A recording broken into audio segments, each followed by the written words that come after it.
Well, welcome back, everybody. I guess we're about ready to start here this morning. A couple things I would mention. Evan, our court reporter, has asked that before you testify or speak, if you would give your name so that he can put that down, we would appreciate it. And as yesterday, when you're speaking, you may take your masks off, but otherwise, if you'd please leave them on, we'd appreciate it. With that, Chris, I'll turn it over to you.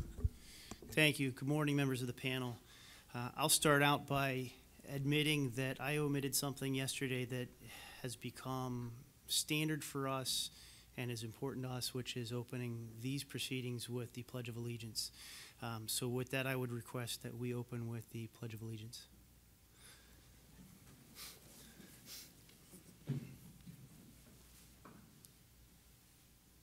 I pledge allegiance to the flag of the United States of America and to the republic for which it stands, one nation, under God, indivisible, with liberty and justice for all.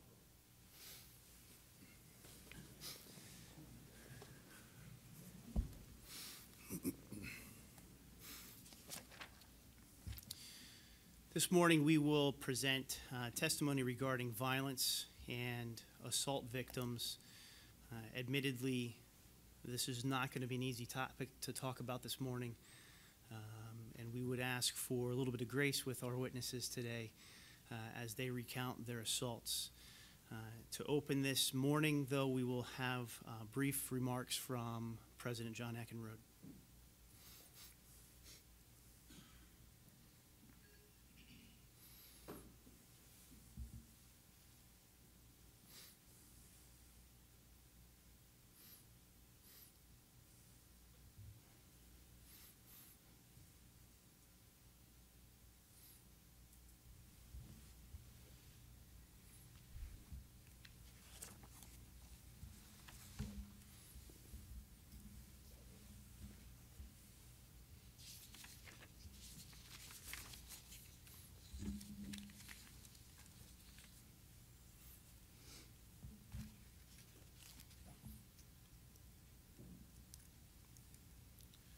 Good morning. Good morning again. Day 2. In 2018 and 19, there were the 2 worst years for violent acts committed by inmates. The Department of Corrections suffered the first murder of a staff member since 1973, when Mark Bosserman was killed. We witnessed violent numbers that I had never seen in 22 years working in corrections. There were 2,582 violent acts committed by inmates in 2018. That is an average of 7 per day. In 2019, we can show that the total number of violent acts by inmates increased to 2,739. That is a daily average of 7.5. In the first 3 months of 2020, we were on pace to shatter the previous 2-year numbers.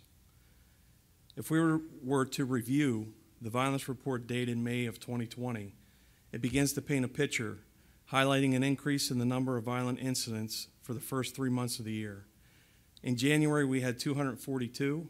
In February, we had 213. In March, we had 244. The May 2020 report then goes on to say, violent incidents for the first 5 months of 2020, which were 962, were 4% lower than January through May of 2019 when we had 999. That would leave one to ask the question, how do we start the year of 2020 to outpace the previous 2-year total and end up with a 4% overall reduction in violence when we compare the first 5-month period of 2020 to the first 5-month period of 2019? What policy was written that led to a 4% reduction in violence inside of our state-run correctional facilities? There isn't one. The answer is COVID. The United States recorded its first case of COVID January the 30th of 2020. March the 19th, California issued the first stay-at-home order. By April the 7th of 2020, 43 states followed suit and issued stay-at-home orders. March the 29th of 2020, the Department of Corrections issued a statewide quarantine. During the quarantine months, we witnessed a statewide reduction in violence. Quite simply, we reduced the out-of-cell activity of inmates, and that translated into a reduction in violent acts. The quarantine lasted until May 26th of 2020. On that day, the Department of Corrections initiated a 5-phase approach to opening jails back up.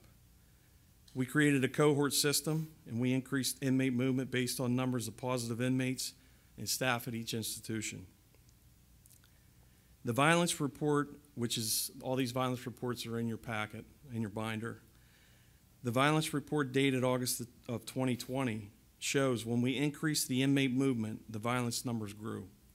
There was a noticeable increase in violence in the months of June, July, and August of 2020.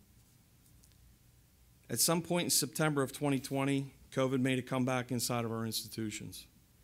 By November, we had massive COVID numbers in most jails in the Commonwealth.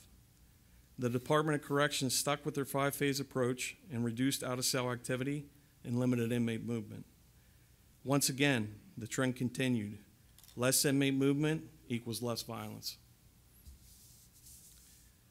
Although overall violent incidents that occurred in 2020, and there was 1,888, is 31% lower than in 2019 when we had 2,753.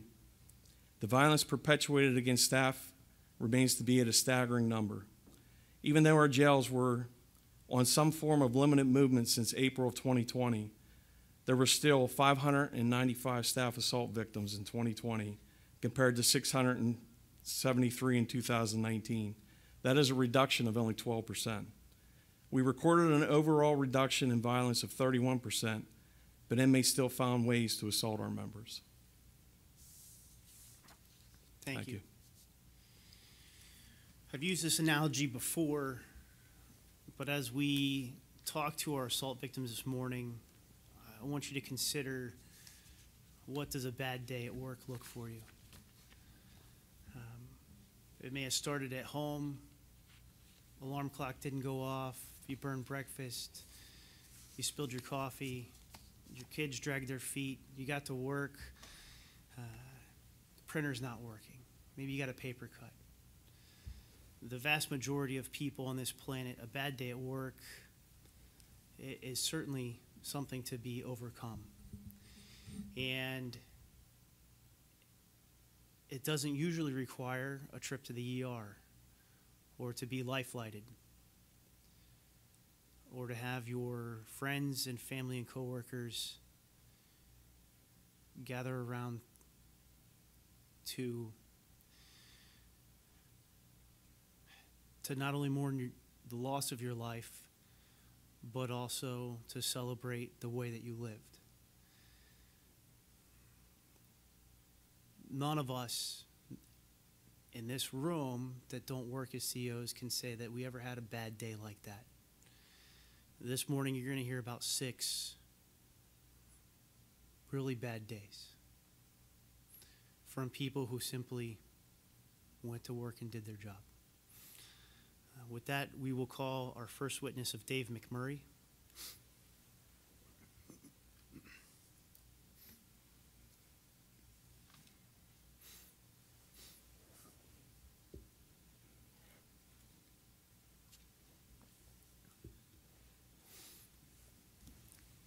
Good morning.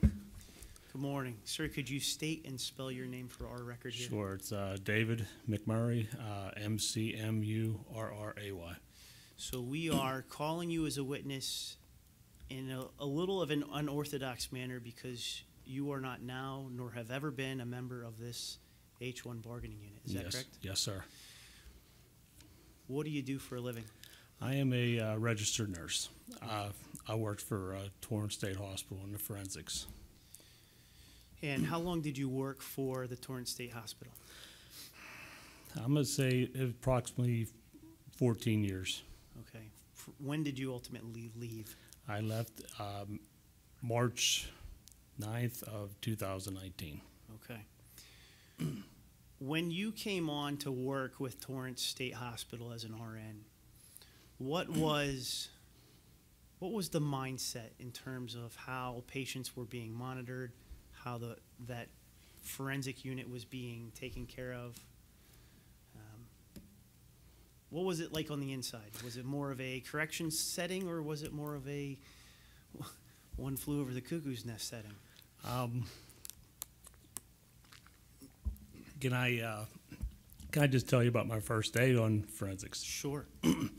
My first day at forensics, when I walked in, I met with the nurse supervisor.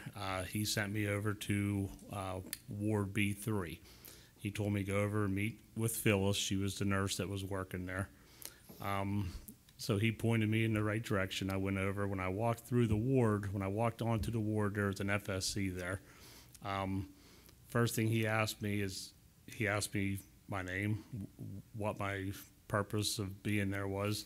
He actually asked my ID. He wanted to see my ID. I showed it to him. He told him I was the new nurse. It's my first day here. He took me over to the nurse's station. He put me in there, and he said, just sit here until we get Phyllis. You actually, I remember going home telling my wife, I got the best job in the world because it really felt, it was actually very safe and secure. I actually felt good in there.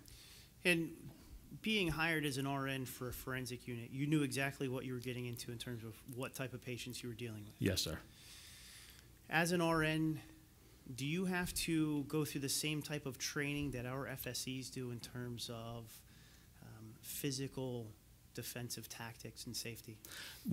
We do. I mean, not the same as, I guess, what as the guards do. Like I know you guys come down to Harrisburg here and do like a training session where the nurses there, forensics don't. But we do like a yearly, self-defense training. Okay. Over the course of your career with Torrance, did that self-defense training evolve or change? Absolutely. Yes. How did it change? They went to a new system. It was called MANT training, which when you actually see it's actually designed for adolescent children, to restrain adolescent children. What do you mean by that? If somebody's acting up, if somebody's acting violent, they train you to actually go up beside them.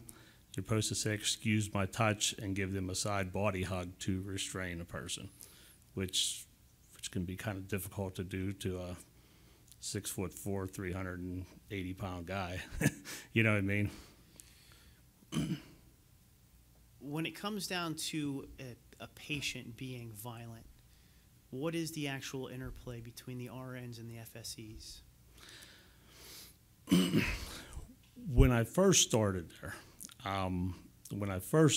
the FSCs had complete control of the safety and the movements in the prison or in the forensics. Basically, the nurses, we would stay in the med room or the nurses station until they had it under control, to the point where it was safe for us to come out, assess the patient, go call the doctor, get medications that we would need to give to the patient. Now, am I correct, at no point in time during your tenure do you use handcuffs, hard restraints, things of that nature? No, sir. No pepper spray? No, sir. Electronic control devices? No, sir. Okay. And we heard some testimony yesterday about the setups of these hospitals, but more or less people can come and go freely. There's no cells. You don't get locked in. Before I left, yes, that's exactly what it was. Okay. People could come in and out from outside the facility, like religious services could come onto a ward as they pleased. It was basically open reign. Okay. How many violent assaults did you see during your time as an RN? Many. It was at the point where I'm gonna say if I went a week and didn't have to patch up somebody, do medical care to somebody at least 4 or 5 times in a week. Okay. Like I want to draw your attention to, I believe, 2017 for a particularly heinous assault. Can you describe to the the panel what you observed between one of our FSCs and a patient. Yes, I actually, the date on that was actually 2016. It was January 27th. The other nurse that was involved with it, I got the date off him. But what happened was I was the medication nurse that day. So first thing in the morning, I got the medications out, got them to all the inmates. The other nurse that was, is it okay if I use his name? Mm-hmm. The other nurse was Jim Bush. He was going to a union meeting after I gave out the med. So I actually left the med room. I walked up the hallway to get report from Jim. Now, as I walked up the hallway, there was 3 inmates that were on observations. One was on a 1-to-1. The next one was on a 2-to-1 observation, and then the third one was on a 1-to-1 observation. Okay, so let me stop you there. In a jail, when somebody's on psych observation, they're in an enclosed room with a window and a camera, and there's at least a barrier there between the CO and the inmate. Yes. What does it look like for observation in the hospital?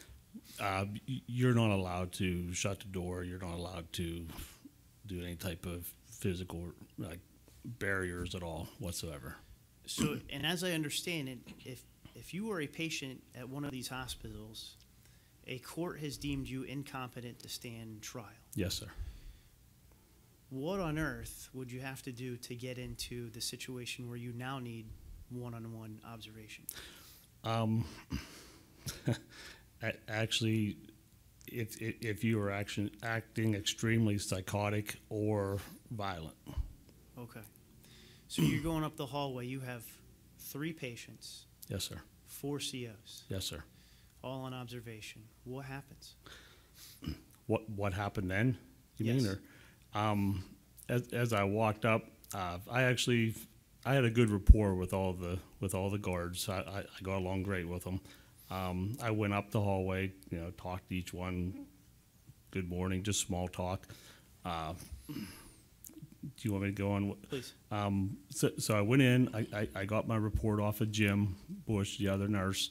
Now both of us came out of the hallway. Now when we're looking down the hallway, as we're looking down the hallway, I could see all the guards sitting there in their chairs, on the observations, and me and Jim kind of, joked around with the guards a little bit. And then Jim walked out the door. The exit door was right there by the nurse's station. He walked out the door. As I looked back down the hallway now, Butchie Anderson, who was the FSC down at the very end, sitting on the 1-to-1, when I turned around and looked, that prisoner come out of the room. He just flew. It was just the length of a hallway, the width of a hallway. He come out and he jumped on Butchie. I hollered. I don't realize I must have hollered awful loud because Jim heard me as he was walking down out of the ward. So he turned around. He knew something was up. So he turned around, came back. Now, I ran down the hallway. When I got there, another guard, Ernie Boring, he had a hold of the inmate at the time. When I got there, we didn't want to pull him off because he actually had a hold of Butchie's nose in his mouth. He was biting his nose. We finally got him off of Butchie. Butchie, he took off down the hallway. He actually started running. He was like in a panic. I hollered at him to stop. When he stopped, his entire nose was off, except for it was just hanging from one little piece of skin, so his whole nose was flopped over. Now, at that time, he actually turned around and he come running back up the hall towards me.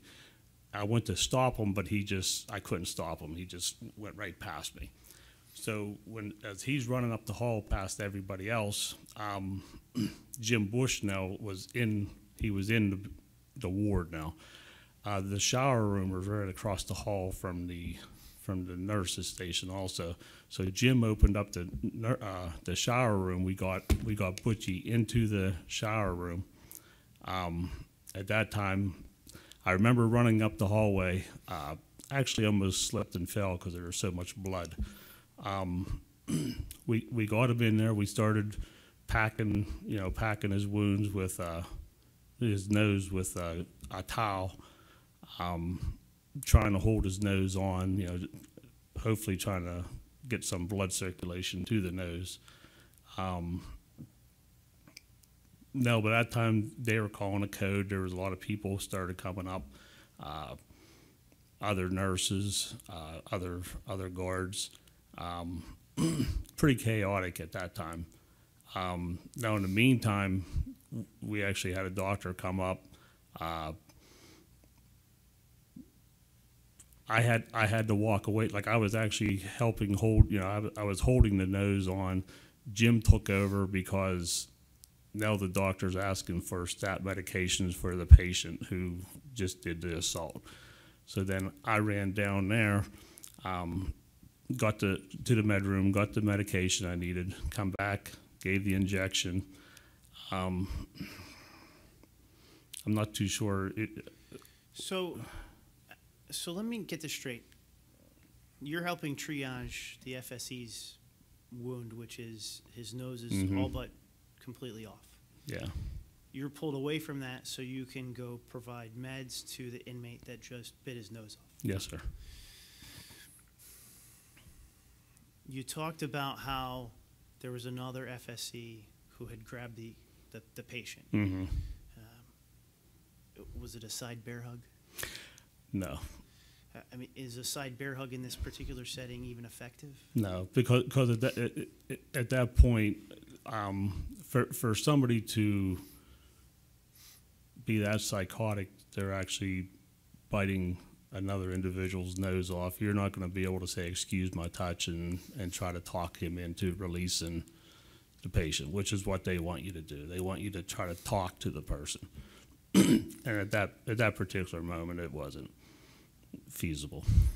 So as I understand it, FSE Anderson never came back to work after that? No, sir. Did this particular assault and the cumulative set of assaults at that institution cause you to leave? Yes, sir. You told me you had the benefit of leaving and that FSEs don't. What did you mean by that? Well, I shouldn't say it that way. I shouldn't be that presumptuous, or however you want to say it, but I am a registered nurse, so I can basically go anywhere I want and go get a job. You know what I mean? Making just as good money as I was making in there. So it actually took a lot of soul searching on my part to do that, because it was actually 3 years before I actually did quit. There was other incidences that occurred in the meantime. I actually got to the point where I just knew it was a matter of time before I was providing care for one of my co-workers that probably wasn't going to make it. And that was one of my biggest fears, was I was actually going to have one of my co-workers who are friends. I mean, they were friends of mine. I like these people I worked with, and it was only a matter of time before someone died on me, and I didn't want to be part of that. Thank you. Any questions for Mr. McMurray? No. Members of the panel? I appreciate your time this morning. We would next call Mike Welch.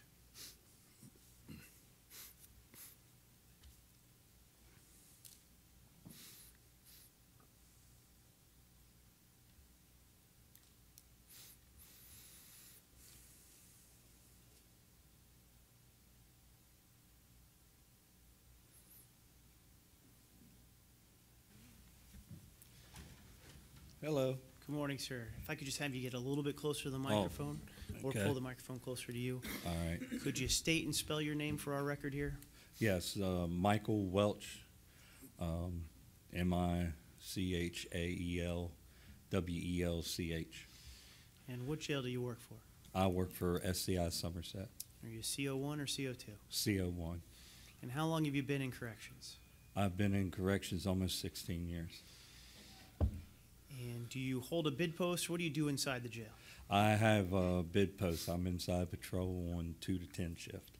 Inside patrol. Inside patrol. I check all the backs of the buildings inside the perimeter fence. I check the inside perimeter fence, the back of the buildings, make sure everything's locked up. Yard gates are locked, everything's locked up. And then I get done with that. I go up, I turn that key in for the fire road. Then I go back and I go in to start my fronts, and I check canopy all the way down to CI laundry, and then I check all the front fire doors, all that.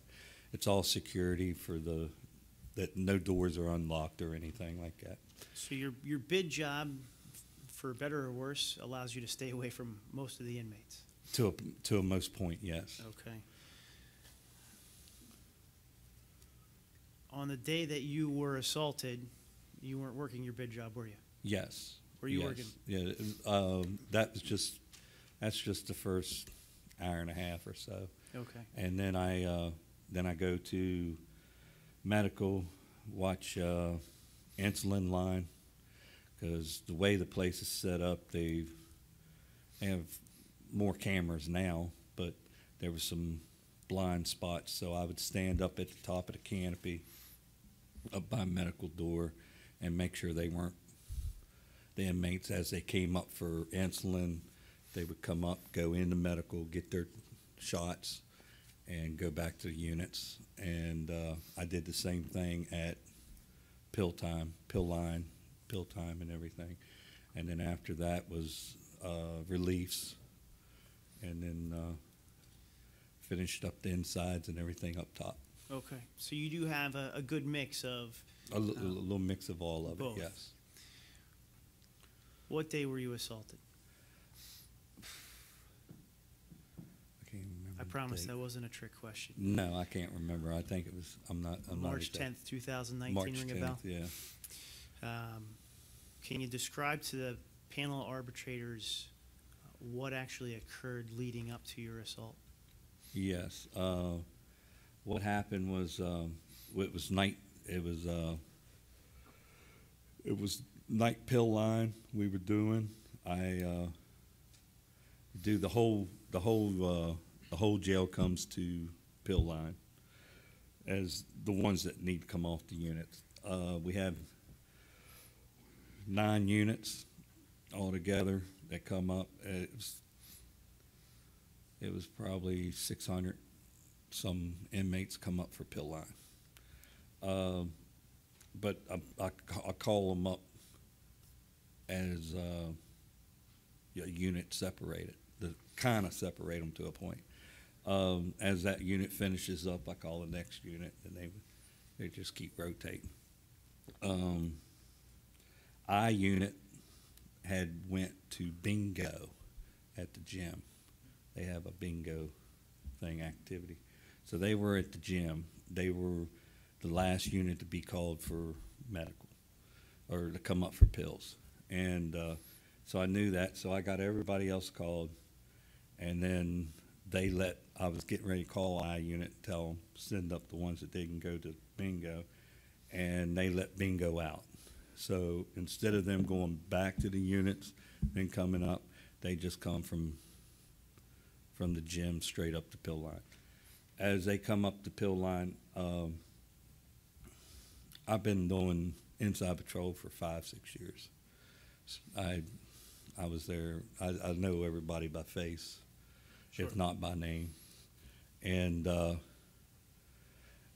always ask them for their ID, and I always ask them for the pill pass.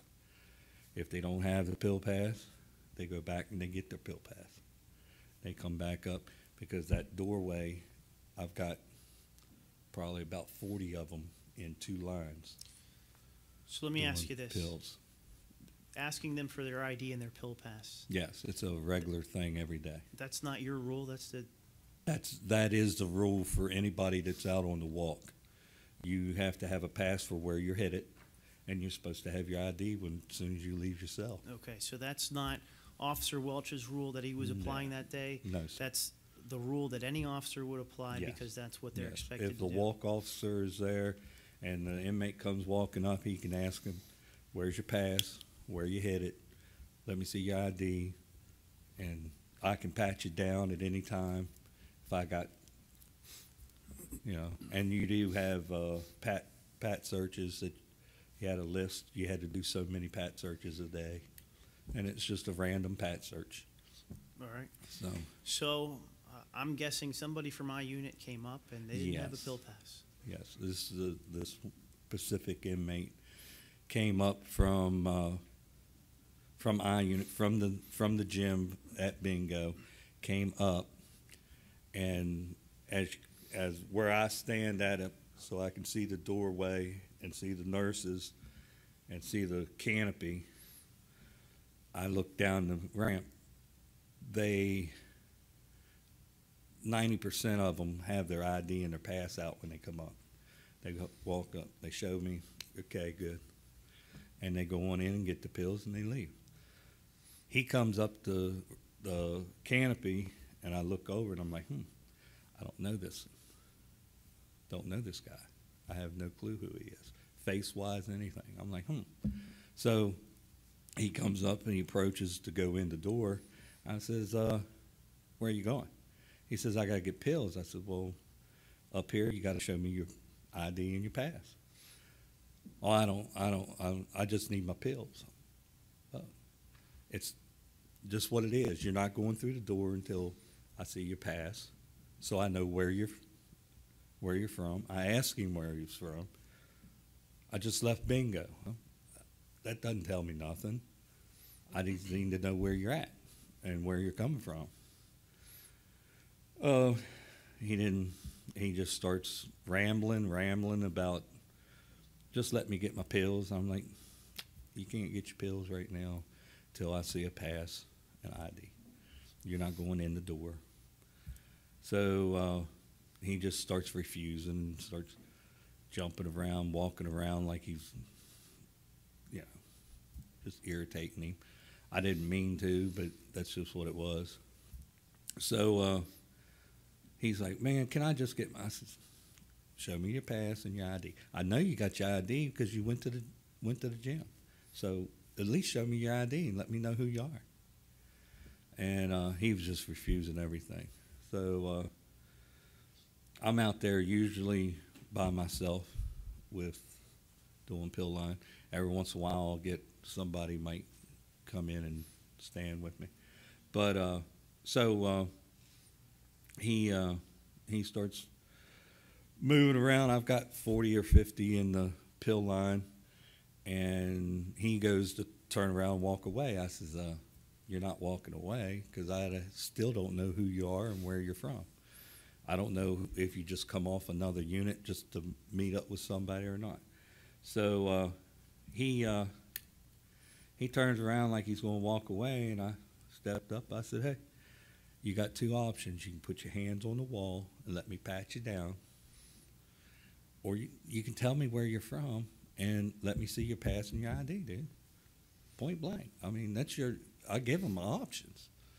I'm not a ignorant CO or anything like that. So I do that, and he just starts getting more bouncy and jumping around. And I'm like, oh, this is getting a little more than I want. And so I hollered on the radio. I says, can I get a white shirt out here, pill line? And so he's standing there, and I'd already pulled my OC out. I was just shaking it, and he says, man, don't spray me. I ain't spraying you. Put your hands on the wall so I can pat you down, find out who you are. That's all I want to know. And he just ain't going to do it. Well, then he was a real tall kid, and he looks completely over top of me, past me. And I'm like, all these inmates back there, his buddies back there. First thing I'm thinking. So I just glanced just a little bit. I saw a gray shirt. I knew it was I knew it was staff. So as soon as I come to back up, he come down across and sucker punched me across and drove my glasses through my nose. All right, so you had a CO coming up. I had a CO from infirmary heard me call for the white shirt, so he come out to see what's going on. Officer Levodnik. And you took your eyes off the inmate for a half a second. I had to see who he was looking at. When you're in a situation where you've got 30, 40 in pill line, now you've got your attention off a pill line completely. You don't know if the nurses are having problems or not. But you got this one that just don't want to follow the lead, and it's simple. Just ID pass them, go on in, get your stuff, and see you later. So in that split second, you took your eye off of the inmate. Yes, He took his opportunity to. and he took Sucker his punch you. opportunity, like he's done multiple times with his history. What was the extent of your injuries? Broke my nose,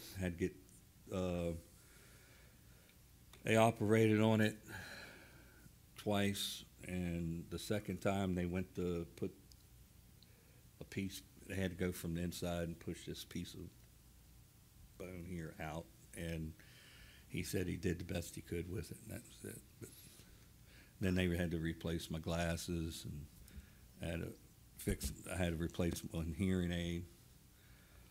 But I did that myself. I didn't. Other than that, change of life, How long change were of you out of work? feelings. How long were you out of work? I was out of work for almost 3 months. You said it changes life, your Yes. outlook. How? Changed the outlook of. I went in 05 when I first started, and I thought it was a campus. When I walked in and I walked down, there's so many inmates walking. They're just going where they're going. There's just so much movement, and I'm like, dang. I thought this was a prison. You know what you would think, but it was totally a campus type setup, and so you learn your job, and you learn how to deal with people. I learned a lot how to talk to somebody, how you talk to them, how you approach it, but not all situations work out that way, and this was one of them. Out of the 16 years, that's the only one. He got one sucker punch on me, and I stood there, and Levodnik comes up beside me, and he's swinging at Levodnik.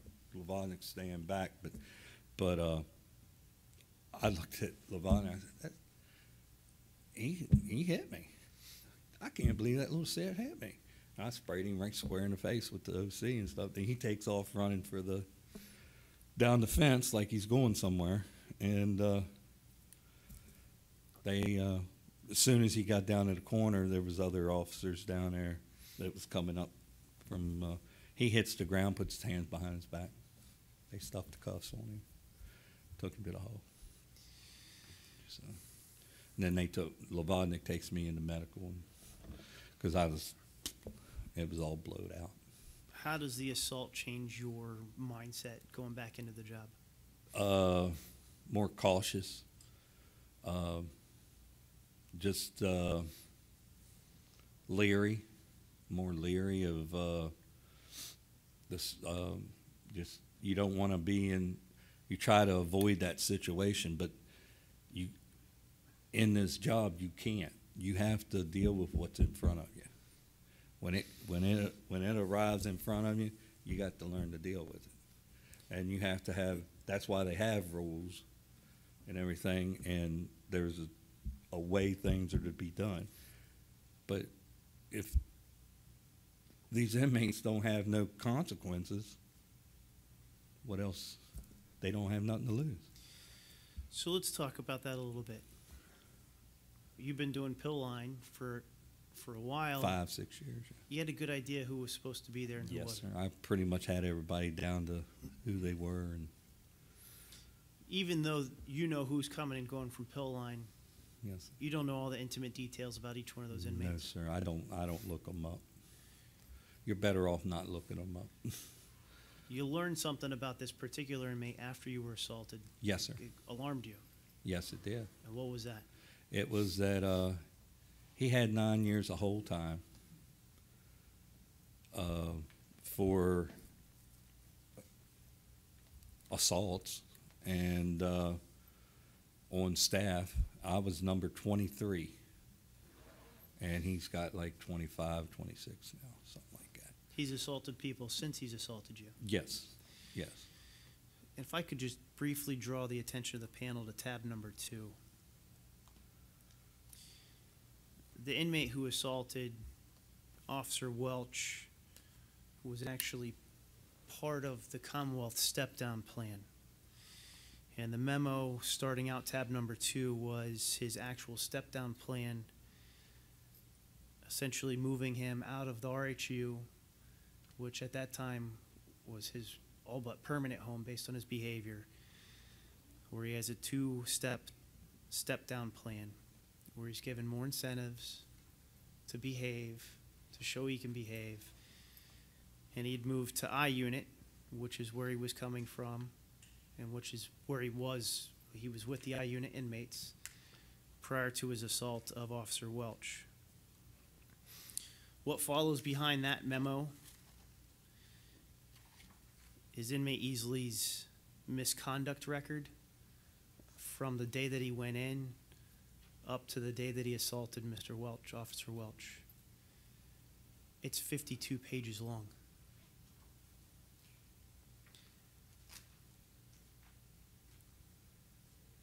We don't know who we're dealing with. We don't direct or dictate how the DOC handles inmates. We show up, we do a job, and we meet each inmate just as they are, inmate. And on any given day, it could be an otherwise peaceful interaction, or on a day like today, or on a day like then.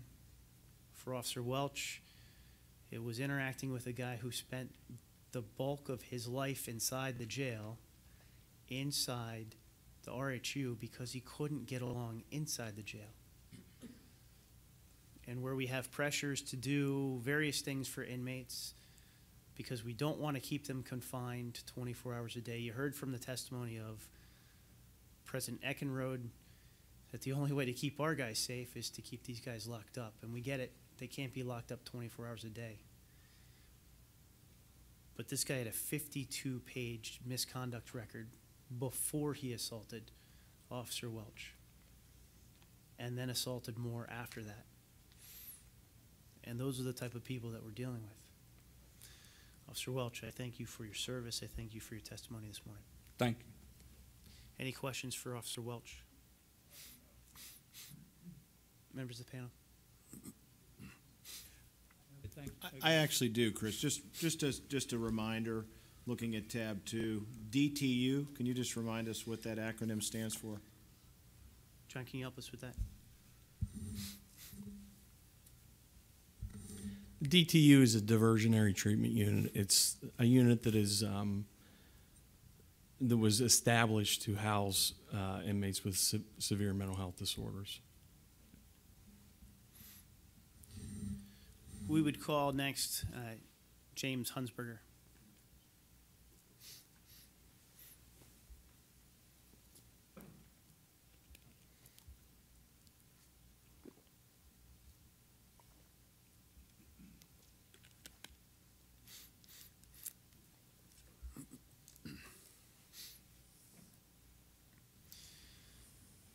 Morning, sir. Good morning. Could you state and spell your name for the record? James Hunsberger, Hunsberger. And how long have you been with corrections? 19 years. And what institution? SCI Camp Hill. And what is your title? I am a CO2. I am basically the visiting room sergeant before the world shut down. So Might get back there eventually. How long have you been a sergeant? 2010. Okay. Could you tell this panel about the day of your assault? What led up to you being assaulted? It was October 5th, 2019. I worked my regular shift 8 to 4 and then stayed for overtime on the second shift. I was basically a pill line escort, just basically extra in the zone coverage wherever they needed me. But I escorted the K-block pill line down. They were coming down the walks with a regular escort, so I fell in line with them and went down to pill line with them. When we walked through the gate at pill line, I heard raised voices up at the front of the line. So I went up to the front to see what was going on, and there was an officer and an inmate basically face to face, and it wasn't friendly. So I'm basically walking up, drawing my spray as I went, and at that point the officer looked at the inmate and said, "We're done here, turn around and cuff up." When he reached for the inmate's wrist, the inmate just hauled off and punched or swung at the officer. At that point, I sprayed him in the face, and we took him to the ground. That would be Officer Crankfield was the officer at Pillline. Officer Johnston was the regular escort. Officer Johnston was able to get out a call for help. Officer Crankfield and I were wrestling with the inmate, and then Johnston joined in. Basically, I was the top guy. Inmate Sheeran had fight experience. He knew how to fight. He knew what he was doing. Those two guys were working on the wrists, he kept his arms tucked under his body. The only time he'd pull his arm out is he'd pull an arm out and he'd get an elbow in and get it right back down in. Wasn't really much I could do, so I'm kind of holding the head and shoulders on the ground. One of the first things they teach us at the academy is control the head, control the body. So I'm basically keeping the head and shoulders pinned to the ground so that he can't get up. And just that quick, he turned his head and snatched and took off the end of my finger. He bit your finger off. He bit the end of my finger off. Which finger, which hand? It is the pinky on the right hand. So let's back up a little bit. You said that this inmate had fighting experience. Yes. Did you know the inmate? Never met him before in my life. How'd you know he had fighting experience? I found out afterwards when I was being questioned or doing the after-action report the next day with the lieutenant. Basically, they went over his history pretty good in the investigation, and all this came out later that he was what he was. I'd never met him before in my life. Not something that you know on a regular basis, Not dealing at with all. these inmates. So, the original officer who's dealing with him, he has the authority to say, it's time to turn around and cuff up. Yes. He doesn't, they get into a tussle, you spray him. You have the authority to do that. Yes. This ultimately turns into a pig pile, and consistent with your training, because you're not on his arms, is to control the head so that they can control the rest of the body. Yes. If he can't raise his head off the ground, he can't get up off the ground. Okay. So he turns his head and he bites the tip of your finger off. Yes. Did you just get up and walk away at that time? When he did it, he yelled, "I got your finger, motherfucker. How does that feel?" And it sounded like a carrot. It sounded like biting a carrot off, just snapped. And just kind of froze up for a second and got pushed off the pile because it's a writhing pile. There is no static. It's all motion. And he just kind of pushed me off. I kind of locked up for a second. And he started to get up with two officers on his back. He starts to push himself up off the ground and get up. And in the meantime, there's still 40 inmates from Pill Line standing around the background. So this guy's not getting up. I basically got an arm around his head and headlocked him and took him to the ground and held him down. And I didn't let go until the officer, I heard right hand cuffed, left hand cuffed. At that point, I let go, and that was the end of my night. No time to worry about your finger. You got to get this guy back under control. Yes. John, if I could have you open that book to tab 3, and if I could draw the attention of the arbitrators to tab 3. Jimmy sent me some photos.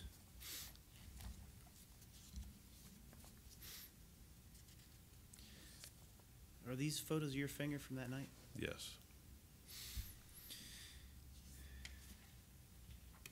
The inmate knew exactly what he did. He said it. I got your finger, motherfucker. Did he swallow it? Yes.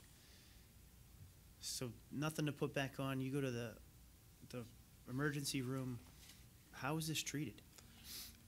They basically took what looked like a nail clipper and snipped the bone down and put 2 stitches in over the end hole so that it wouldn't, like the bone couldn't, to close it up, but they left the end of my finger just grow shut. It basically just granulated out and covered up over. How long were you out of work? 3 months.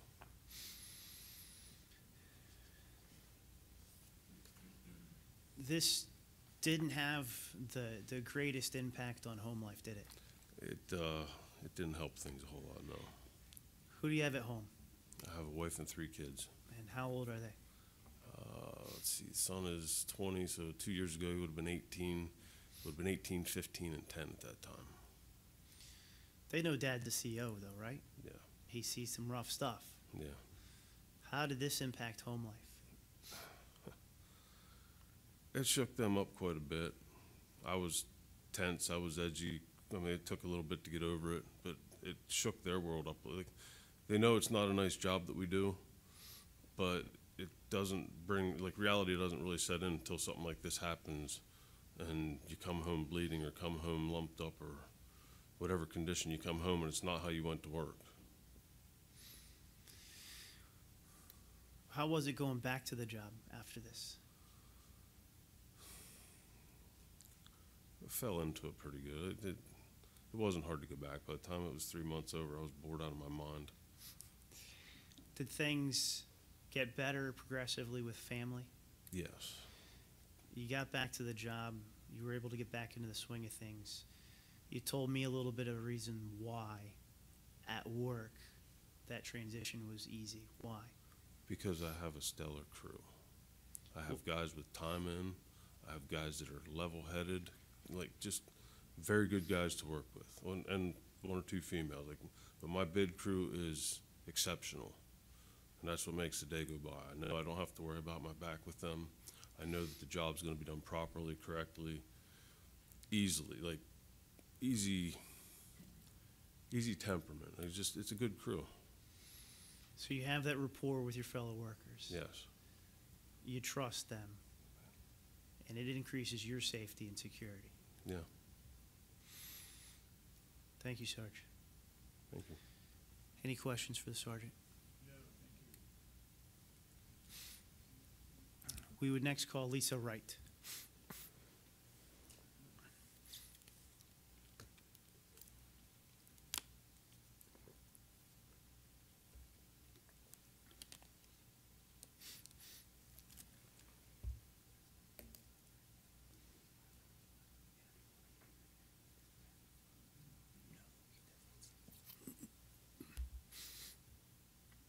Good morning.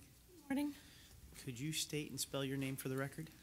Lisa Wright, W-R-I-G-H-T. And how long have you been in corrections? 6.5 years. And what institution? SCI Cambridge Springs. So you are a female CO at a female prison? Institution, yes. Okay. And do you hold a specific job within the jail, or are you more of a floater? I have a relief bid, so if the person that holds the actual bid's not there, I'm inside intake. But if not, then I'm a floater and I'm anywhere inside the institution. Okay. When were you assaulted? March 12th of this year. So not too long ago. Correct. Where were you working within the institution when you were assaulted? I normally work 2 to 10. I got mandated 6 to 2, so I was put in our Echo Bravo unit. It's one of our only traditional housing units. Everything else it's an open campus. Okay, so there's more of like actual cells? There's actual doors on the cells. Okay. Nowhere else has doors. And is there anything unique about the Echo Bravo unit in terms of the types of inmates? Or For the most part, they're the more difficult inmates, level 4s, level 3s, the ones that have more issues, and quite a few of them are ones that just get out of the RHU. Okay. You know, based on level 3 or level 4, that they at least have some propensity or ability to commit violence. Yes. Do you know the histories of any of those inmates that are on those I'm blocks? normally not on Echo Bravo. I'm normally not in Echo at all. I'm normally in most of the other housing units. So, and that's the unique nature of what you do, is that you're gonna go in as a CO and you may hold a bid job or a relief bid, but when you're on overtime, they send you where they need you, right? Yes, And where they need you may be somewhere completely unfamiliar to you. yes. What happened on the day that you were assaulted that led up to the assault? Well, actually, it happened really early, my assault. So at 6 o'clock, I got there and I was reading pass-ons from the officers from the night and the day before. And it told me that an inmate needed to be moved. They needed the space for an inmate coming out of the RHU. So I needed to get the inmate moved from the bed she was in to another cell inside the housing unit. When I did count at 6:15, I was like, hey, inmate Green, you know you're moving today, right? I need you to be packed up. You were told last night.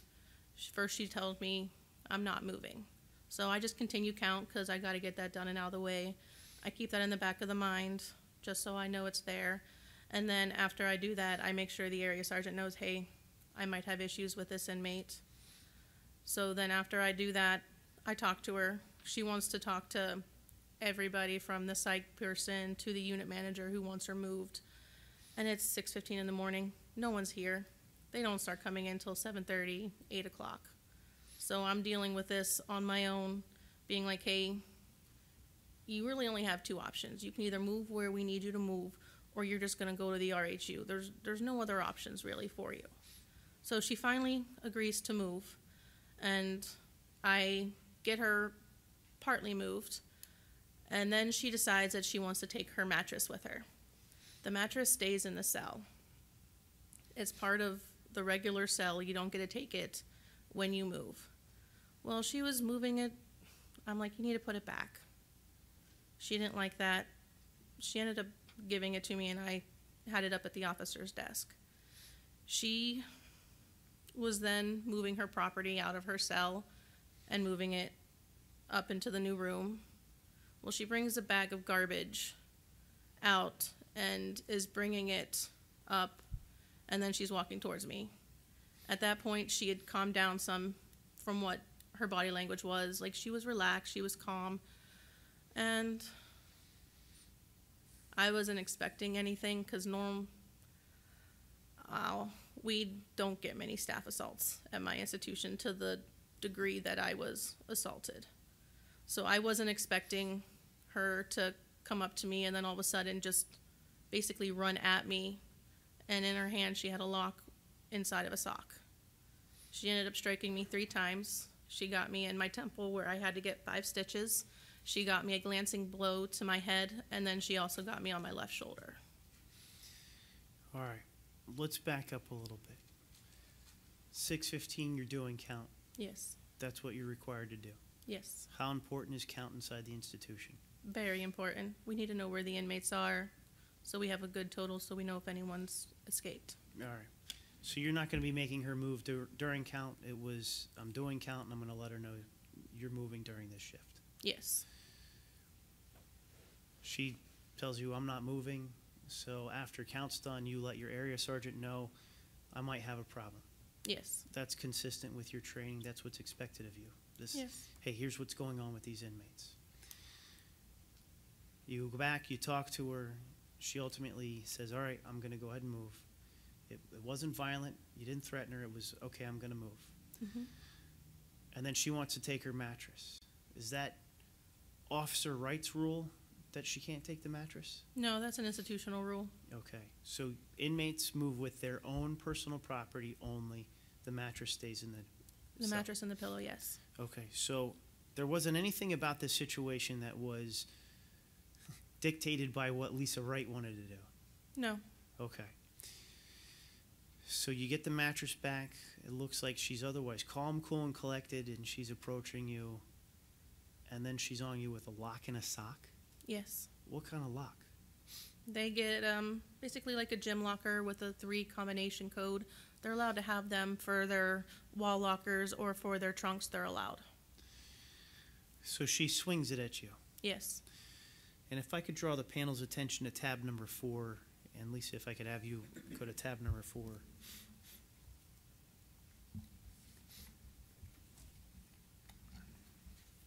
Is that a picture of you after your assault? After they cleaned me up a little bit, I was a lot more bloody. Okay. So, how were your injuries treated at the institution and thereafter? Well, being at a female institution, to put the stop at while I was on the block, they used a pad, and I put a pad on my head. So, first of all, before I had the pad on my head, but I was also still directing the traffic on my block. I forgot to mention that. I was getting the last few inmates that were still out on my block back into their cells, and I was getting the doors open for people to come in. Because not only were you assaulted, you still have to deal with everybody on the block and ensuring this inmate is now secured. I was fortunate that I had a counselor that's on that block that actually came from Albion, where he was a CO. Okay. Because I had a trainee as my rover, which they go between both sides. There's EA and EB that are connected. So I had a phase 3 trainee on this housing unit with me, and she kind of froze. I mean, it happens. They're learning. They don't know what's going on, and we've been locked down. They haven't had to deal with inmates being super aggressive in that kind of regards. And most females are more emotional, and that once they scream at you and yell at you, 10 minutes later they're coming up and apologizing. Inmates, you mean? Inmates, but women. I mean, I work at a female institution. There's a lot of emotions going on, a lot of PMSing it. So, but 99% of the time for staff and inmate relationships, not relationships, but how we interact with them, they're coming up 10, 20 minutes later and apologizing, saying, I shouldn't have taken out on you that this is going on. All right. So you triage your wound on the block with a feminine pad. Yes. Did you go to the infirmary? I was escorted to the other side so that way they could work on what they were doing, and then about 5 minutes after my assault, I was escorted to the infirmary, yes. Are you back to work yet? No, I am not. As a matter of fact, you can't even drive. Nope. You I had to be driven. Somebody drive you down. How did the assault impact home life? I can't even do basic things still. I can barely stand up long enough to do dishes. And I hate it. I don't like being dependent on other people. I'm a very independent person. I like being able to do my own laundry and being able to, if I want to go to the store and pick up a gallon of milk, be able to go and do it. I can't even walk long enough to be able to get to the store. And I live in the middle of a city. And that's as a result of the concussion symptoms. The concussion, yes. How did your shoulder heal up? My shoulder's fine. I have no issues with it. It was good within a month.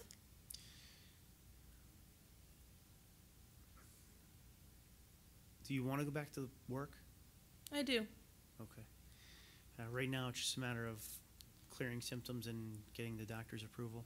Yes, I had to. Right now I'm doing physical therapy. In terms of outlook on getting back into work, how does this assault impact that outlook? Makes you more cautious. I mean, I work in like I said, an institution that's called Camp Cupcake by all the other institutions. That should give you some idea of why this was different, for me at least, because before this, I was fortunate enough to know that most of the women there, they might be dangerous, they might have committed murders, heinous murders, but once they're in there, I wasn't really as worried as if I would have been at a male institution. You and I spoke briefly about the tone inside your institution with COVID and then things being more relaxed in inmate movement.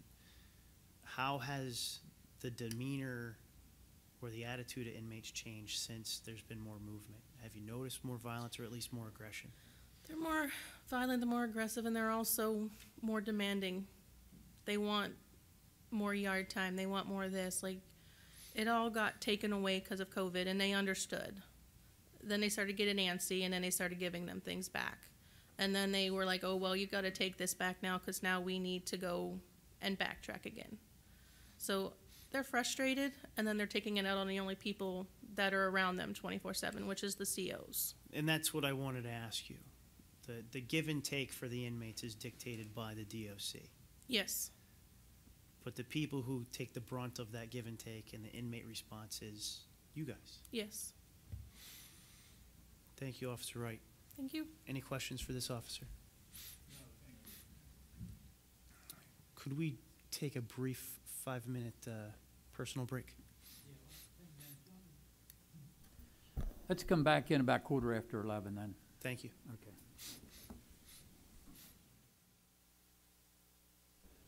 Okay, if we could have each of you take your seats, please. I think we're ready to resume. Chris, I'll turn it back over to you. Thank you. If I could draw the panel's attention to tab number 5. We had anticipated having this member testify today, and frankly, it's just not something he's comfortable talking about right now. On October 11th, 2019, Jordan Truszkowski, and that's Sharkuski, was assaulted in what we colloquially call a shit down. And if you look through these photos, the officer was actually seated at his desk, going about his business for the day. And an inmate who was clearly having a much worse day than everybody else had filled a number of containers with liquid feces and completely doused him and his desk with those feces, in addition to assaulting the officer. If you look even on that second page of tab 5, you can see it went not only through his uniform and his undershirt, but by the time it was able to get undressed, it was covering his skin. He was also assaulted physically, covered in feces. You can also see in the photos there on that final couple of pages the entire surrounding of his desk, feces. I have 5 kids. I've changed my fair share of diapers. That I can deal with. Having feces thrown at me, not knowing where they came from, what they've been mixed with on the inside of a jail where it's already an incredibly dangerous scenario as it is much different. And if I could just briefly ask, President Eckenrode, what is the process that a CO has to go through after something like this happens in terms of medical treatment and staying away from your family? And I can speak specifically to Benner Township, which is my home institution currently. We had to establish through negotiation, labor management talks, exactly what transpires after you are assaulted by body fluid. And basically we had to establish that it's not okay for you to do your paperwork before you are seen by medical, you are showered, you get a change of clothes. And we had to fight for that to get that done. But now, as it stands right now, you are taken somewhere where you can shower, wash off, change your clothes. We established throwing bags, we call them. They're basically a brown paper bag. You open it up, there's a T-shirt in there, maybe a pair of underwear, some change of clothes for your officer uniform, and there's some soap in there and some shampoo. You go to the shower, you clean yourself up as best as you can, and then at some point in time, depending on the severity of the body fluid, where it hits you on your body, you are taken to the emergency room. You are assessed first by medical staff at the facility. They make a determination whether it was a significant exposure, regardless of whether the institution deems you to be significantly exposed or not. You do have the right and the opportunity to go to the emergency room and be treated. At the emergency room, you'll see, a doctor at some point in time, and they will make the determination whether you need to go on what's called a PEP med. The PEP med, I believe, if I remember correctly, is 30 days in duration. It's very hard on your body. It's hard on your liver. It makes a lot of people sick. During that time, and they do an initial baseline test for HIV, for hepatitis, to make a determination whether you have, any kind of contractable disease prior to getting on the PEP medicine. And then at some point in time, maybe 6 months down the road, they do an additional HIV hepatitis test, and to see, if possibly you have contracted anything. I was on PEP for 30 days. I believe it was 30 days for an exposure to blood. For that 6 months, you're basically, me personally, I can't speak for everyone. I was afraid to be with my wife, and I was worried that, possibly I did contract something, and I did not want to pass that on to, my wife. Thank you. Our next witness, we would call Officer Paul Guarnieri.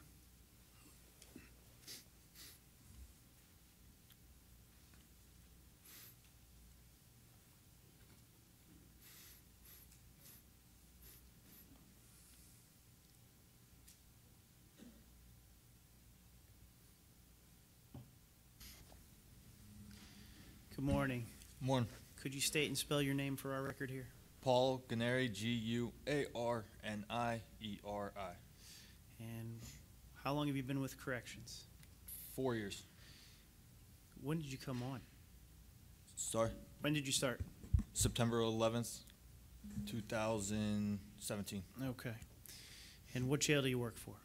SCI Forest. Up in Cook Forest. So what do you do inside the jail? Because you've only been on for a couple of years, so you probably don't have a cushy bid job. No. What do you do? Either working on a housing unit or mainly the yard. Okay. I want to draw your attention to September 13th of 2019. Were you working your regular shift that day? Yes, sir. Okay. Where were you assigned that day? Bravo unit, Bravo pod. And had you ever been on that unit or pod before? Yes, I was there shortly after I became a CO1. Okay. But not one of your normal regular posts that you see every day? No, I worked there at that time 7 months. Okay. Prior to. Okay. So you're working a regular housing unit. Is there anything special about this housing unit, or is it strictly general population? Straight general population. Okay.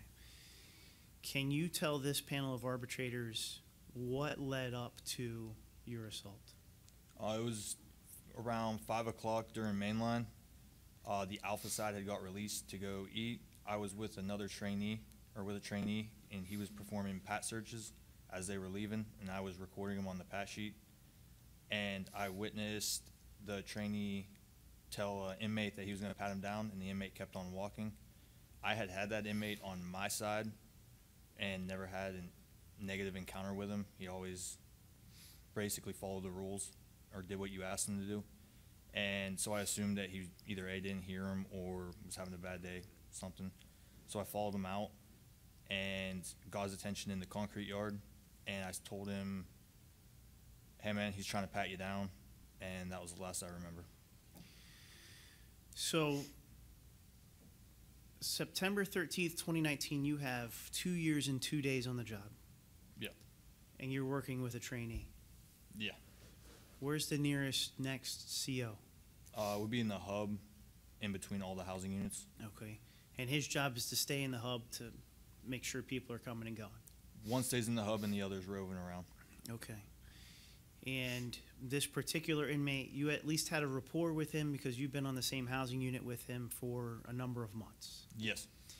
Did you know his history, what his crimes were, what his behavior inside the jail has been prior to you meeting him? No.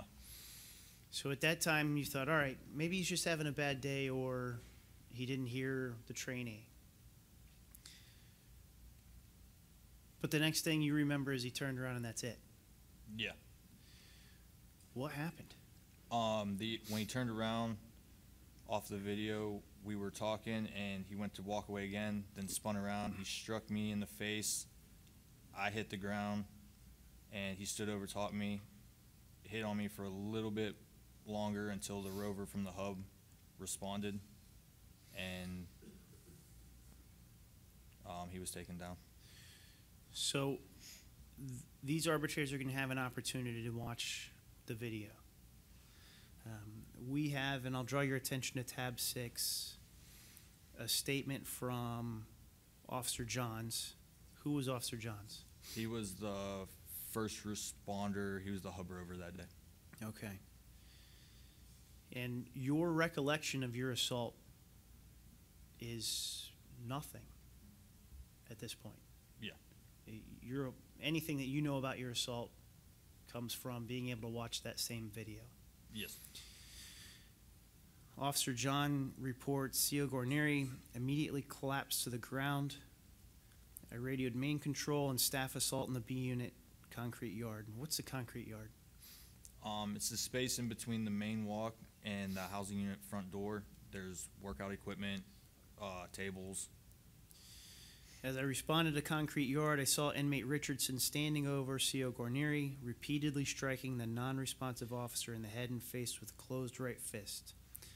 As I approached him, I saw inmate Richardson throwing something later determined to be the officer's radio. So this inmate not only struck you, knocked you out, continued to punch you, but he took your radio. Yes. He gave him commands. Inmate Richardson turned to face me with the officer's OC spray. So he took your OC spray as well. Yes, sir.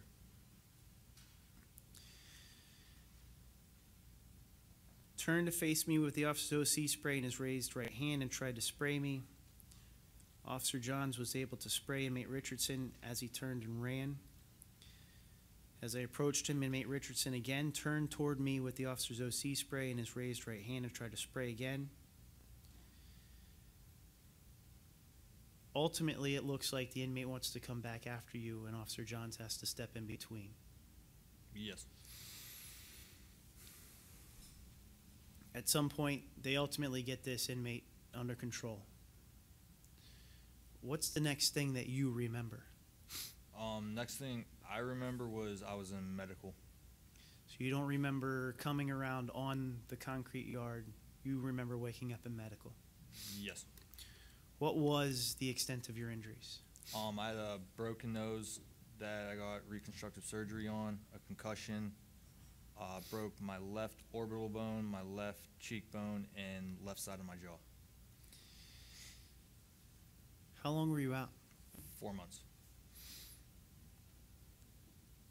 How did this assault impact home life? My son started asking more questions. How old's your son? 6. How do you explain to a 6-year-old what happened to dad at work? It wasn't easy, and I still don't have an answer for it. What does your son understand in terms of what happened to his dad? That I work with bad guys, and a bad guy beat me up one day. Is he concerned about you going back to work? I think he's still too young to really kind of grasp it. Understood.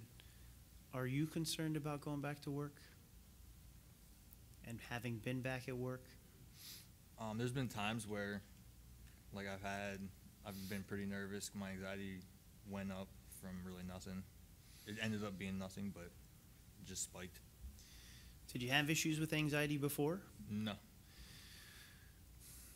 This happened in September of 2019, so about 4 months later, you get back, and then no sooner does that happen, COVID hits. How has COVID and the rolling lockdowns of the jails helped or hindered your being back at work and that process of interacting with inmates? When the jail was wide open before, there would be times you'd be by yourself, surrounded by hundreds of inmates, so that got eliminated with that. So that's been able to help you Yes. in the long run. Eventually, hopefully, the world's going to go back to normal. Do you have concerns about getting back to that normal jail life of potentially being in the yard surrounded by inmates, being on a block surrounded by inmates? The concern's there, still going to do it. Paul, how old are you? 29. And how long have you been on the job again? 4 years. What's your plan with corrections? Retire. To have your full career with corrections? Yes. This isn't going to stop you. You're going to continue to do your job? Yes. Thanks, officer. Appreciate your time. No problem. Any questions for Officer Guarneri? The next witness we would call is Officer Patrick Rager.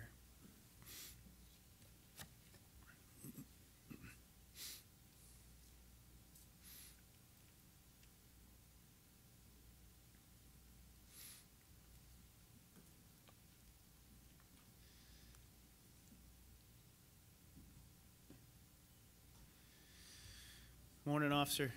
Morning. Could you state and spell your name for our record here? Patrick Rager, R-A-Y-G-O-R. And what institution do you work for? Currently, SCI Laurel Highlands. Previously, before that, my home jail was SCI Green.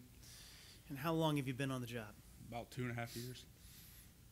So you have a home institution and a new jail, all in Correct. 2.5 years. Yep. Which jail were you working at when you were assaulted? SCI Green. And when were you assaulted? January 2nd, 2020. So not long ago. Correct. What was your assignment? So let's back up 1/2 step. Your assault was January 2020. Yes. You had literally come off of Phase 4 COT. I turned over not even a week prior. Well, just shy of a week. What was your assignment that day? To run a housing unit on Bravo pod. Okay. Anything special about that particular unit or pod? Just as basically every other housing unit in general population, the level 4 housing unit. Okay. A level 4 housing unit. Correct. So as we know, then, those inmates have a propensity for violence based on their classification. Absolutely. How is this particular housing unit set up in terms of staffing? You have 2 COs, 1 on each pod. You have an A pod and a B pod. You have a sergeant that basically can rove, and then you have a CO in a bubble. Okay. How many inmates are on each pod? Depending on the amount can vary. There's 64 cells on each pod on the housing unit, so you can have anywhere from it ranges anywhere from 99 to 130 roughly. Okay. What were you doing that day that led up to your assault? At that time, we had mainline running, so at that institution at that time during mainline, they would call for one side. As they got so far through, they would start calling the other side to go to chow or dinner. So you have multiple sides coming and going at the same time. You have a lot of people moving around at once. You have a lot of cell doors being opened. At that time, they had most of my side was already gone. We are required to do 1 round an hour for each hour for the 8-hour shift. So at that time I was doing a round closing cell doors, so that way when they come back I have to physically call for their door to be open for them to go back in, so I can keep track of who's coming and going. I was conducting a round. The inmate that assaulted me did not go to chow at that time, so if he wasn't going to eat, then there was no reason for him to be out of his cell.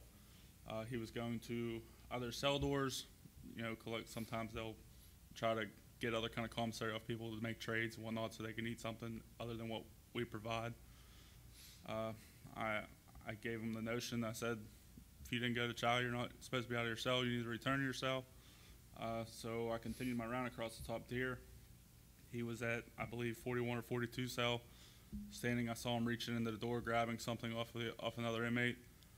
And I come up behind him and I said, this is not what's going to happen. I said, you need to turn around and cuff up. And that's when he turned around, made a quick spin, struck me somewhere right around here, just took me to the ground. I remember just grabbing and pulling him on top of me, and then I saw the weapon in his hand. I saw blood everywhere, so I just held on to him with this hand. I didn't let go of my other hand, and I just fought him off.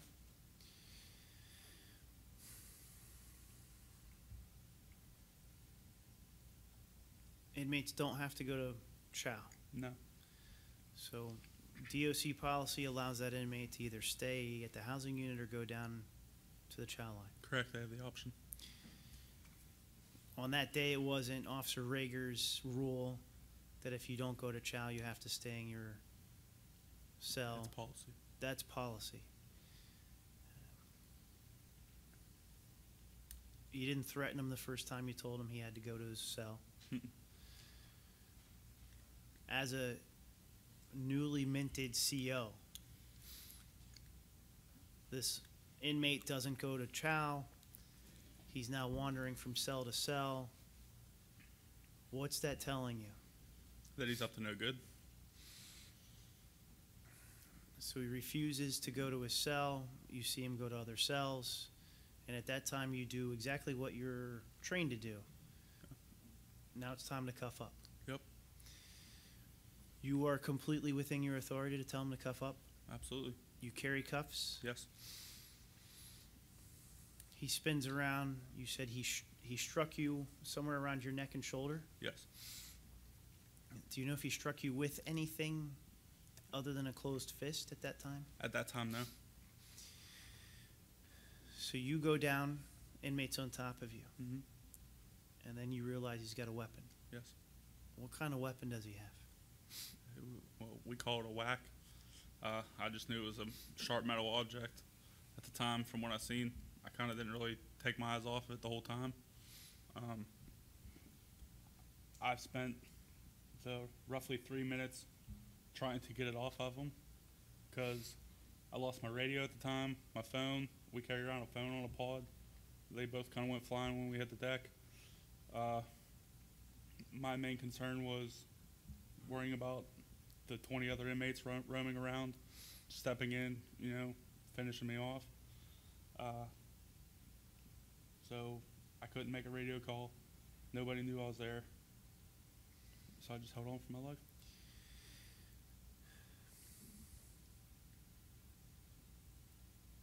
You know it was about 3 minutes now. Yeah. Felt like eternity, but You originally stated he struck you one time. mm-hmm. How many strikes or hits did he get in? I remember counting 33. 33. Uh-huh. And what's going through your mind? I'm dead.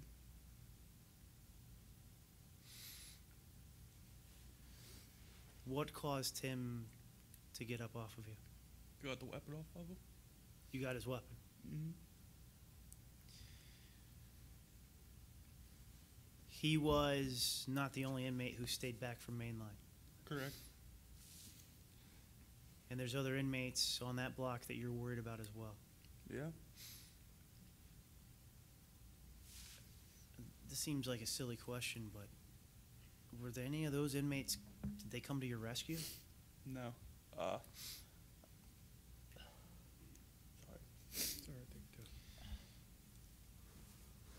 So you get his weapon. He gets up. You're able to grab your radio. Yeah. How much more time passes before somebody comes? Honestly, not long. After I made a radio call, it was pretty quick. Okay. Where's the inmate at that time? Once I got the weapon, he ran away. He went back to his cell, and then he came back towards me. And then he had a container with urine and feces and threw it all over me. So he was ready for a fight. Yeah. So he does that and then flees again. Correct.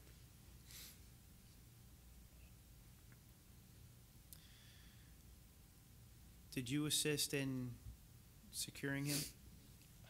No. They walked me up to medical at that time. I was bleeding pretty bad. I've asked you before, are you comfortable looking at the photos from your assault? Yeah. If I'd draw the panel's attention to tab 7. There's a number of photos here Are these strikes with a fist, or is this where he hit you with that whack? That's where he moved the weapon. Your forehead, the back of your head, the top of your head.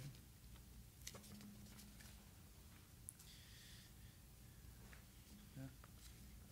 Pretty much just trying to mark you as his trophy.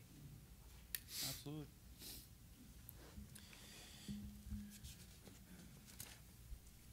The last page of tab 7 is a photograph of following the search of his cell. Those are actually all, he had all those on his person at the time. All of these things were on his person. All of them. The lock and the sock, actually, he used after he ran away from me the second time. He tried escaping, tried running off the pod and out of the block. The front door was closed. I think he expected it to be open, and that kind of stunned him for a second. Gave my sergeant at the time, there was a trainee on the A side. They were able to apprehend him at that time. But right before that, he actually pulled out the lock and the sock out of his pocket, struck my sergeant twice over the head with it.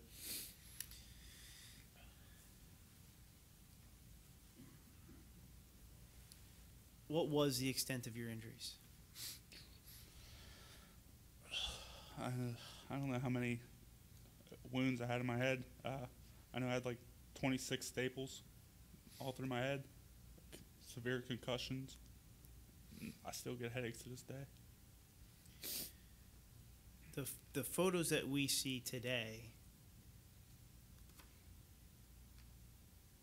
you just look bloody. Yeah. I can't imagine over the next 2-3 weeks after this that that's what you looked like. No, a lot more worse actually. Swelling, Bruising. swelling. Who do you have at home? 2 daughters and a fiance, How old are your daughters? 6 and 8. You and I spoke about that hospital stay. Yeah. And the first time that you ultimately saw your kiddos. How much time passed? 2 weeks.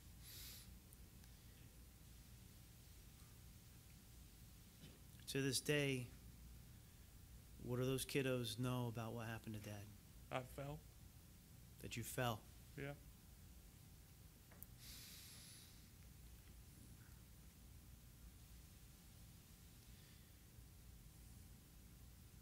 Do they know what kind of job Dad has to do? Yeah.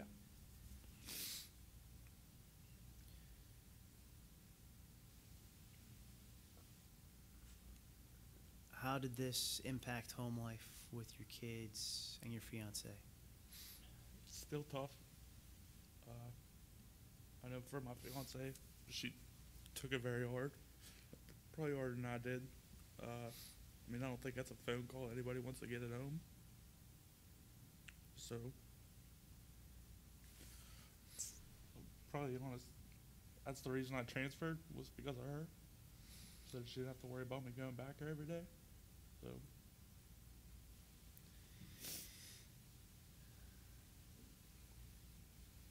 The physical injuries ultimately healed. Yeah. How long did that take? couple months.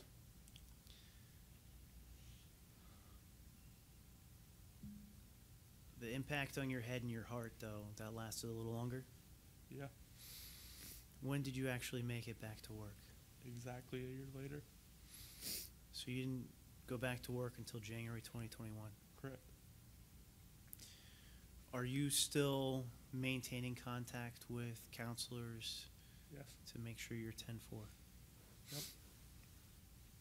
How has it been to get back into work? It's been hard. What's helped? The brotherhood. That's the main reason. I look at it as I got to live, so I come and do this stuff and hope that it can help us down the road. Thank you. Any questions for Officer Rager?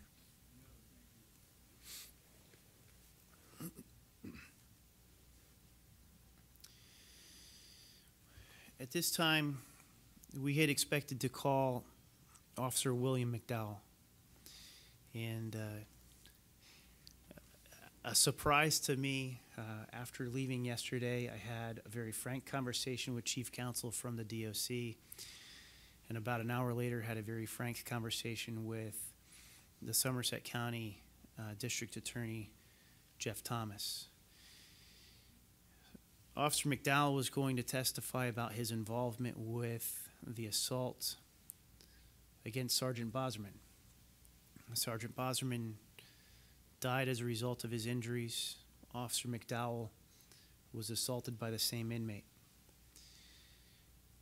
We're not going to present the testimony of Officer McDowell today. We're not going to show the video of Sergeant Bosserman's assault.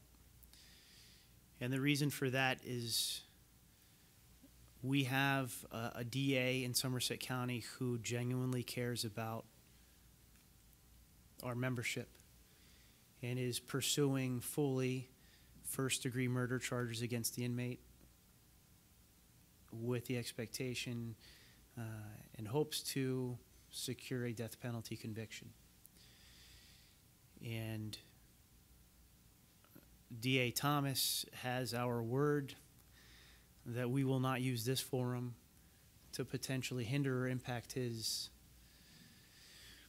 prosecution. I do want to thank Mr. McDowell for being available. Mr. McDowell, if you could stand up for a moment.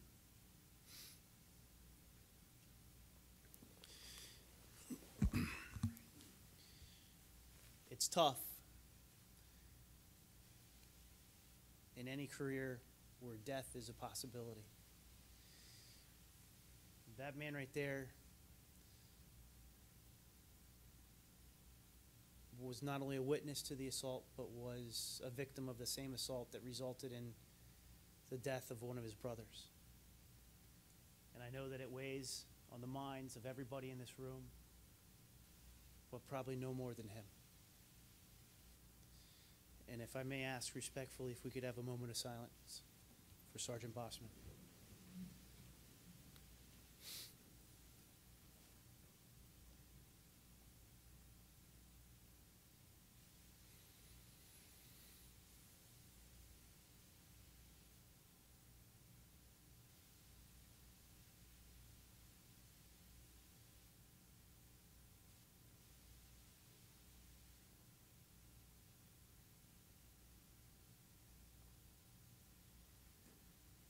Thank you, Brother McDowell.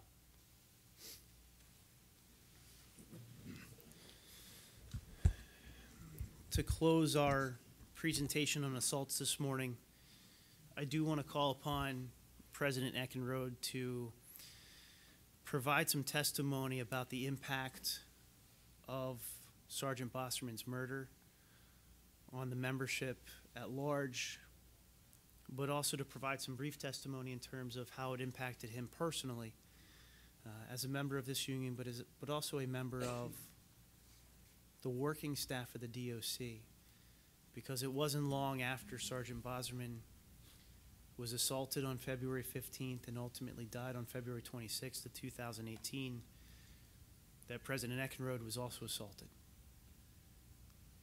We are not immune to being assaulted. But when we have things like this happen to us, it changes our mindset. You heard Officer Rager say that what was going through his mind was, I'm dead. It changes our mindset. So, President Eckenrode, what has been the impact of Sergeant Bosserman's death on this unit and on you? Before I get into that, if you don't mind, Mr. Cook, I'd just like to say that it's disappointing that we do not get to hear the testimony today. And it's disappointing for me personally, not because of the impact that it may have on the panel's decision to offer our unit what we're asking for, but Mark is he's a part of our history. And it's unfortunate that we don't get to tell his story right now. And if you could, please repeat the question because I forgot. What has been the impact of Sergeant Bosserman's death on this unit, the PSCOA? I mean, I can speak for myself. It's unfortunate. I did not know Mark at all. I know it personally affected me. The corrections is so unique that you could go weeks or, if you're lucky enough, months without running into an incident that, makes you think twice about walking in that door every day. But when that happened, when Mark was murdered, I remember thinking to myself personally, like, I'm walking out of the jail every day. I'm going to do whatever I got to do. If I am confronted with something that, puts me in a position where I may have to fight for my life, I'm going to do whatever I got to do. I got kids at home. I have a wife, and I got people that care about me. And if I got to fight, I got to scratch, bite, kick, do whatever I got to do to make sure that I get home. And even though I didn't know him, it had a profound impact on my life. It had a profound impact on my my career. I know even though my wife never met him, it had a profound impact on her also. She was scared to death for me to go to work. She asked me to quit. I felt like I had too much time. I rolled into this career to just give up and walk away. At the time, I was somewhat close to retirement, and I think at the time I had roughly maybe 20 years in a career. In some ways, I don't want to say that it saved my life, but it definitely may have kept me from being severely assaulted. As Attorney Cook said, I was assaulted, and shortly after Bosserman was killed, and I was lucky enough that I turned around and I seen the inmate coming, and he was in an area that he wasn't supposed to be in, and I confronted him. Through that confrontation, we ended up, he threw a punch at me, and we ended up basically fighting on the catwalk. And because of, it made me more aware that, something really bad can happen. And when that bad part came that day, I was better prepared, and quite frankly, I was a little bit more aggressive when I needed to be.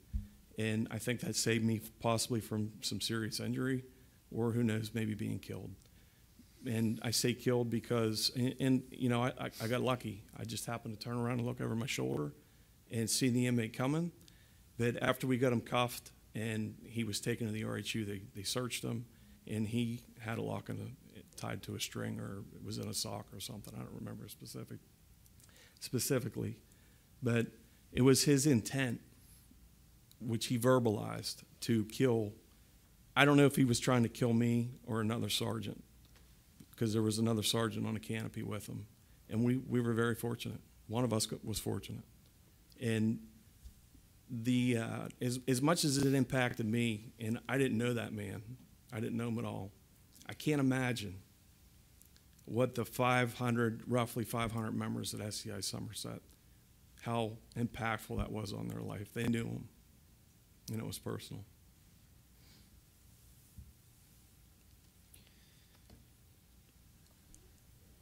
I will say, on behalf of Officer McDowell, he described Sergeant Bosserman as being firm but fair. And one of the things that, because he's back to work, and one of the things that he's taking away from this is, one, to keep his head on a swivel, to stay alive, but two, to hope to become a sergeant and do the same great job that Bosserman did. Sometimes your minimum qualification job with maximum expectations can lead to a fight for your life. And we hope that this panel can take that into consideration as we move forward with our arbitration.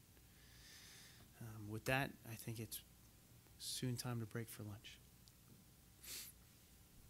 Chris, how long a time do we break for lunch? Same as yesterday till 1:15? Probably that's appropriate, yes. Okay, so we'll break right now and come back in for 1:15 start. Thank you. Thank you. Well, welcome back from lunch, everybody, and thanks for coming back so timely. I think we're ready to start the afternoon's proceedings. Todd, are you set? I believe we are. Okay.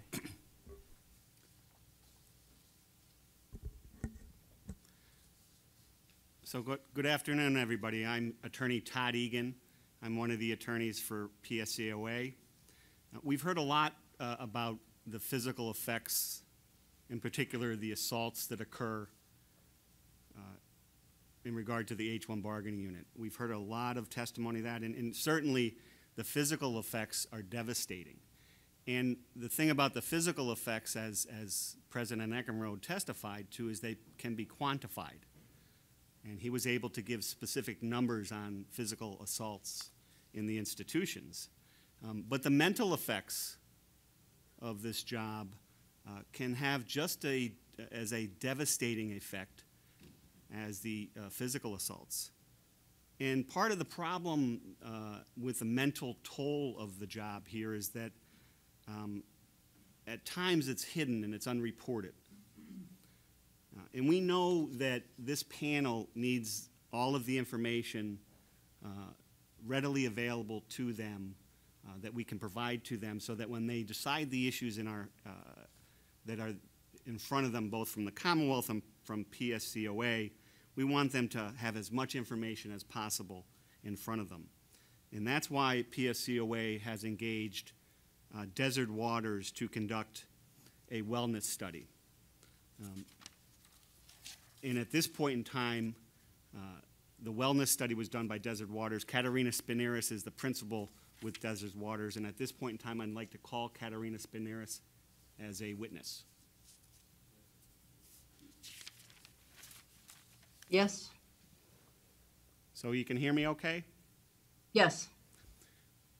Now, in the in your information, the exhibit booklet, you will see exhibit number 11, which is Ms. Spineris' CV. Could you first provide us with the highlights of your educational background? I have a master's, actually 2 master's degrees in psychology, one in counseling psychology, one in research psychology, and a PhD in experimental psychology from the University of Calgary in Canada. And could you highlight your professional experience for us?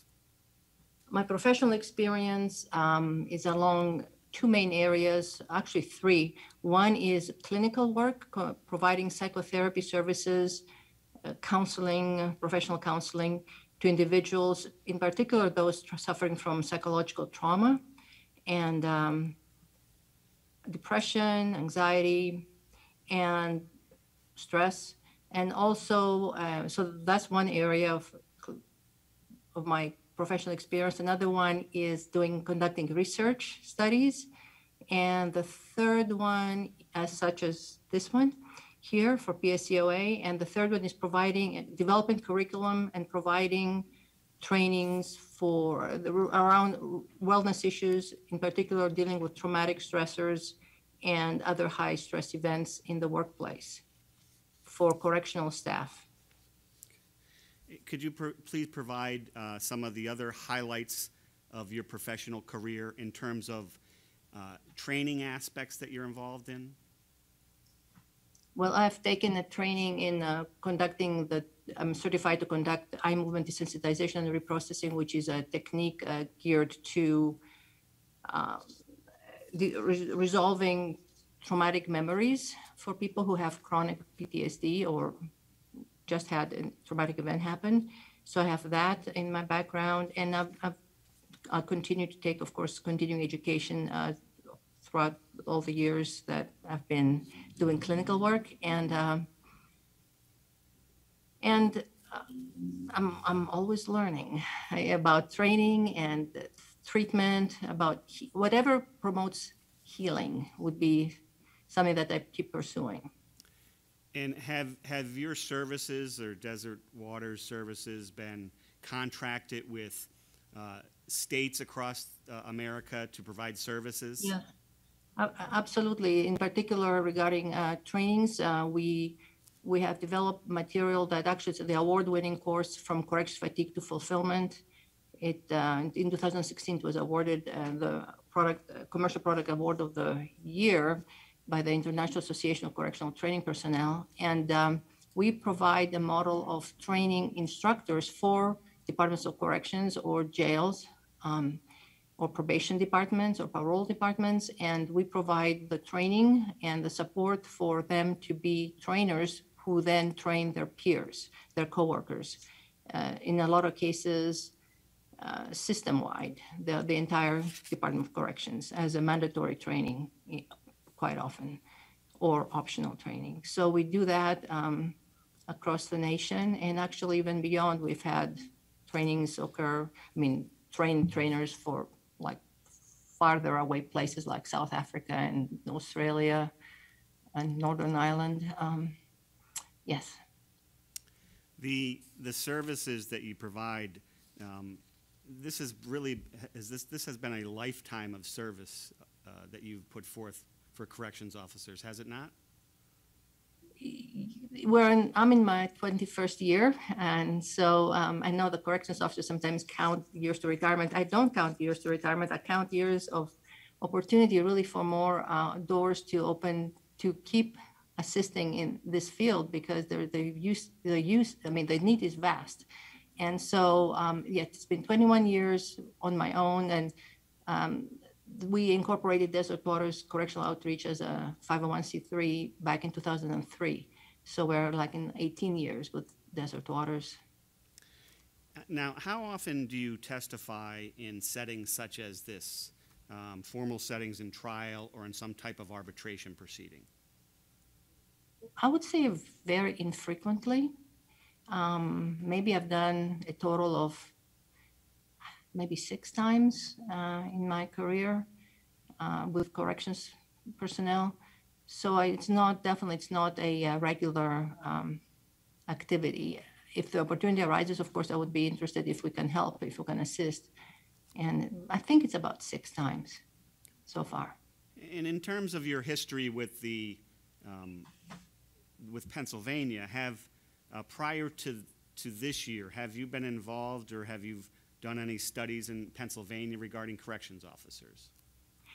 Yes, we were first contacted in 2014, and we did our first study. We were contacted by PSCOA, and we did the first study then, the first report, and then in 2019 we did a second one that obviously there was no arbitration due to COVID-19, and then we're asked again this December, January, and we conducted this current one. So this is the third study for PSCOA members for wellness issues they're very much along the same lines. Doing that, and I hate to ask an obvious question, but the fact that you have that data available to you, how beneficial is that? I would say it's very beneficial to be able to see if the types of people who respond to those surveys, how consistent are the findings and if there are any trends. And it's actually very unique to have had 3 points in time that we have looked at similar issues. And it's very unique, and it provides a wealth of information, like I said, about actual situations, rates, and then also trends of any changes.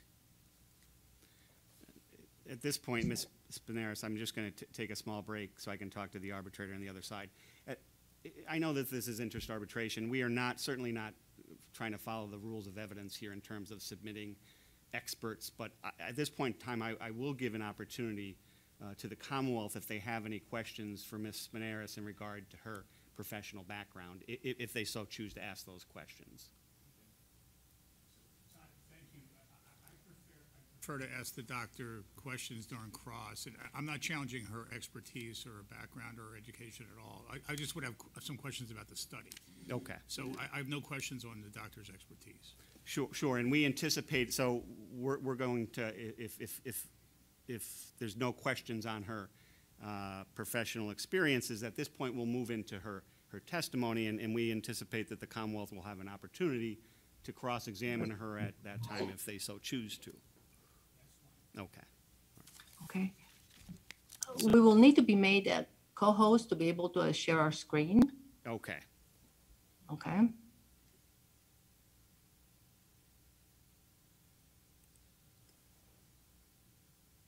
Or alternative host, however.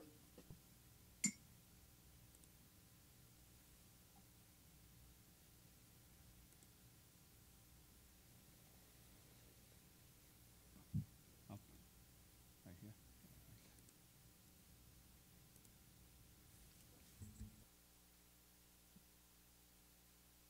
So we're on? Yep. So we got it. Thank you.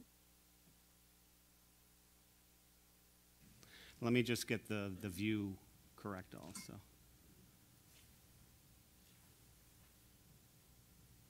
Okay, I think we're good. Ms. Spinaris, you now have your PowerPoint up. Yes. You were tasked by the PSCOA to do a recent project, recent study. I will now basically turn the floor over to you to present testimony that you'll provide through the PowerPoint. Are you prepared to do Great. so? Yes, Okay. thank you. Thank you. So well, I'm going to be presenting a summary of the findings of the report and kind of an overview of the report through the PowerPoint. And I have the whole PowerPoint is sprinkled with comments that anonymous comments that the participants have left in the survey at the very end. So this was a descriptive study of Pennsylvania State Corrections Officers Association member well-being, and it was done in 2021. And so we have our first comment coming up. I'll read those. While our governor issued a stay-at-home order, we had no choice but to go to work. We didn't get to say we would like to stay home because we were afraid of getting sick and dying, and absolutely terrified of getting our family members sick or possibly causing them to die. Nobody asked us how we felt. We were expected to show up to work, and we have, day in and day out. All these comments are anonymous because our entire survey is anonymous, and I just wanted to offer those so that we don't just look at numbers, but we connect with the human being that contributed, the people who contribute to those numbers, and kind of put a face, in a sense, to the numbers. And there's another one. Each day we walk into the institution not knowing if we will ever leave, usually because of either mandatory overtime or in case somebody gets killed there. And now not knowing what contagious disease we're bringing back to our families, referring to COVID-19. So the study was conducted and submitted by myself, Katerina Spinaris, PhD, LPC, licensed professional counselor, and Nicole Brocato, Dr. Brocato with Dowling Social Sciences, provided the technical support. Another staff quote, excessive stress, inmates not being held accountable. All of us got COVID-19 and had to use our time to cover for it. There is no accountability, communication, or directive. We're overworked and taken for granted. You expect anyone to be in a good place after a year of constant abuse and disregard. So the core study questions for this particular study were 3. What are PSCOA members' current mental health statuses? Have members' mental health statuses changed since the 2019 study? And to what extent are COVID-19 pandemic factors associated with members' mental health? How did they seem to be related to the mental health?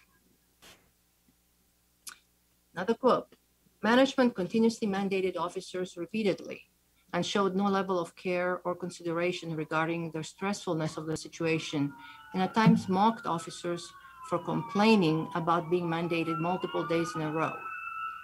This absolutely destroyed morale and compounded the mental anxiety and stress officers were under during unpredictable times, meaning during COVID-19, during the pandemic. We collected our data from February, the 5th of February to 5th of March, 2021. The survey was advertised by PSCOA to its bargaining unit members, about 10,700 of them. We ended up collecting 1,822 unique partially complete responses, and the response rate was 17%. Ms. Benares, let me Yes. Let me kind of cut in here now. And your survey sample and your response rate, how were you comfortable with the responses that you received? Yes.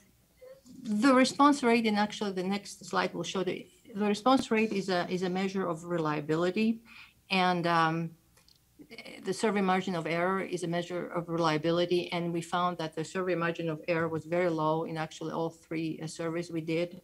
And that tells us that the type of people who take the survey, if they took it again, they would have very similar results. So yes, the rule of thumb, like about 20%, in our case, it's 17%. It did give us a good low margins of error. So I'm comfortable with that, yes. And the fact that you had the previous survey in 2019 and 2014, did that play in your determination that you had enough data in front of you? Well, yeah, we had the consistency. So we had like boosting the reliability factor again. We had consistency across those 3 points in time. And the margins of error that, again, our measure of reliability were 2% in 2021 and 2019, which is low, and 2014, 3. So they were low. So yes, I'm comfortable. We're comfortable with those. Thank you. And some more quotes. Due to underlying health issues, I have had extreme anxiety and severe panic attacks about getting the COVID-19. So severe, I had to see a doctor about it. How did we administer this survey? It was an online platform that required that people complete the survey in a single sitting. The platform was Alchemer, formerly was called Survey Gizmo. And we did not collect any identifying information whatsoever about the respondents. So if a respondent had to stop for whatever reason and wanted to complete the survey, they would have to start from the beginning. And we had a way of weeding out whatever extra, if there was any repeat, would remove the older attempts.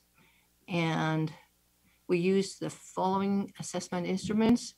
For life satisfaction, in all 3 studies, we used the satisfaction with life scale.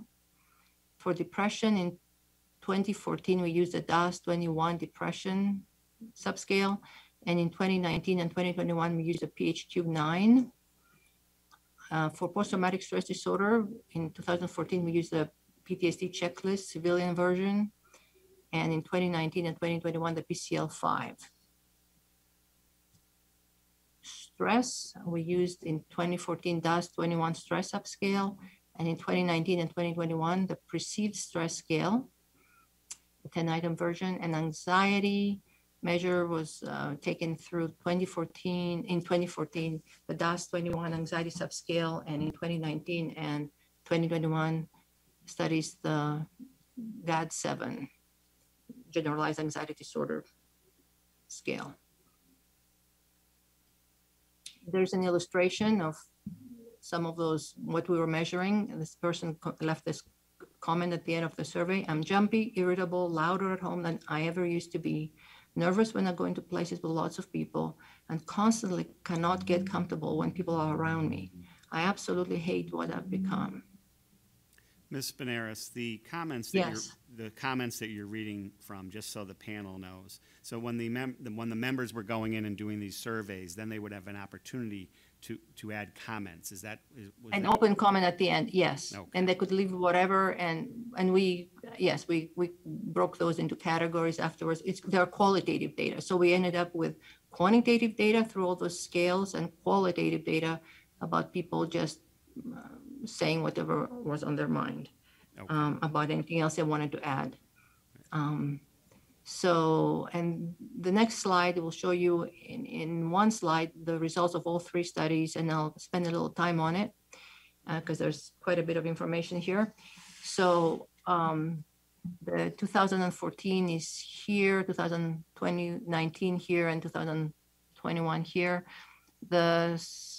And one thing I want to say up front, when we compared the 2019 with 2021 studies, there were no significant differences in their ratings. And they were comparable because they were the same scales across the board. With the 2014, we had some other ones that we didn't use again.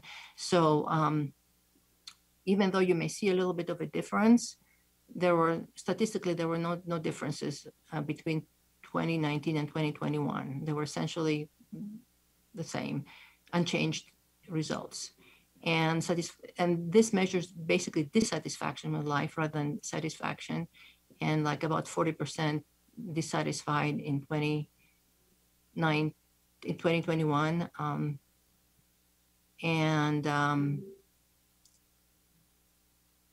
With PTSD rate, post-traumatic stress disorder rate, how many people met the SUM score cutoff criteria?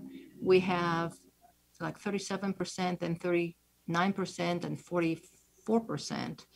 And one thing we noticed is that for depression and post-traumatic stress disorder, there was a gradual climb, a gradual increase in people meeting cutoff scoring criteria for these disorders. And so that's over 1 in 3. And with depression, it's pretty close to 1 in 2, 49% in this sample, 48% actually. In 2021. So we have very, very high rates, very disturbingly high rates, alarmingly high rates. For depression, 39% meet the scoring criteria, 45% in 2019, and 2021, 48%. And stress,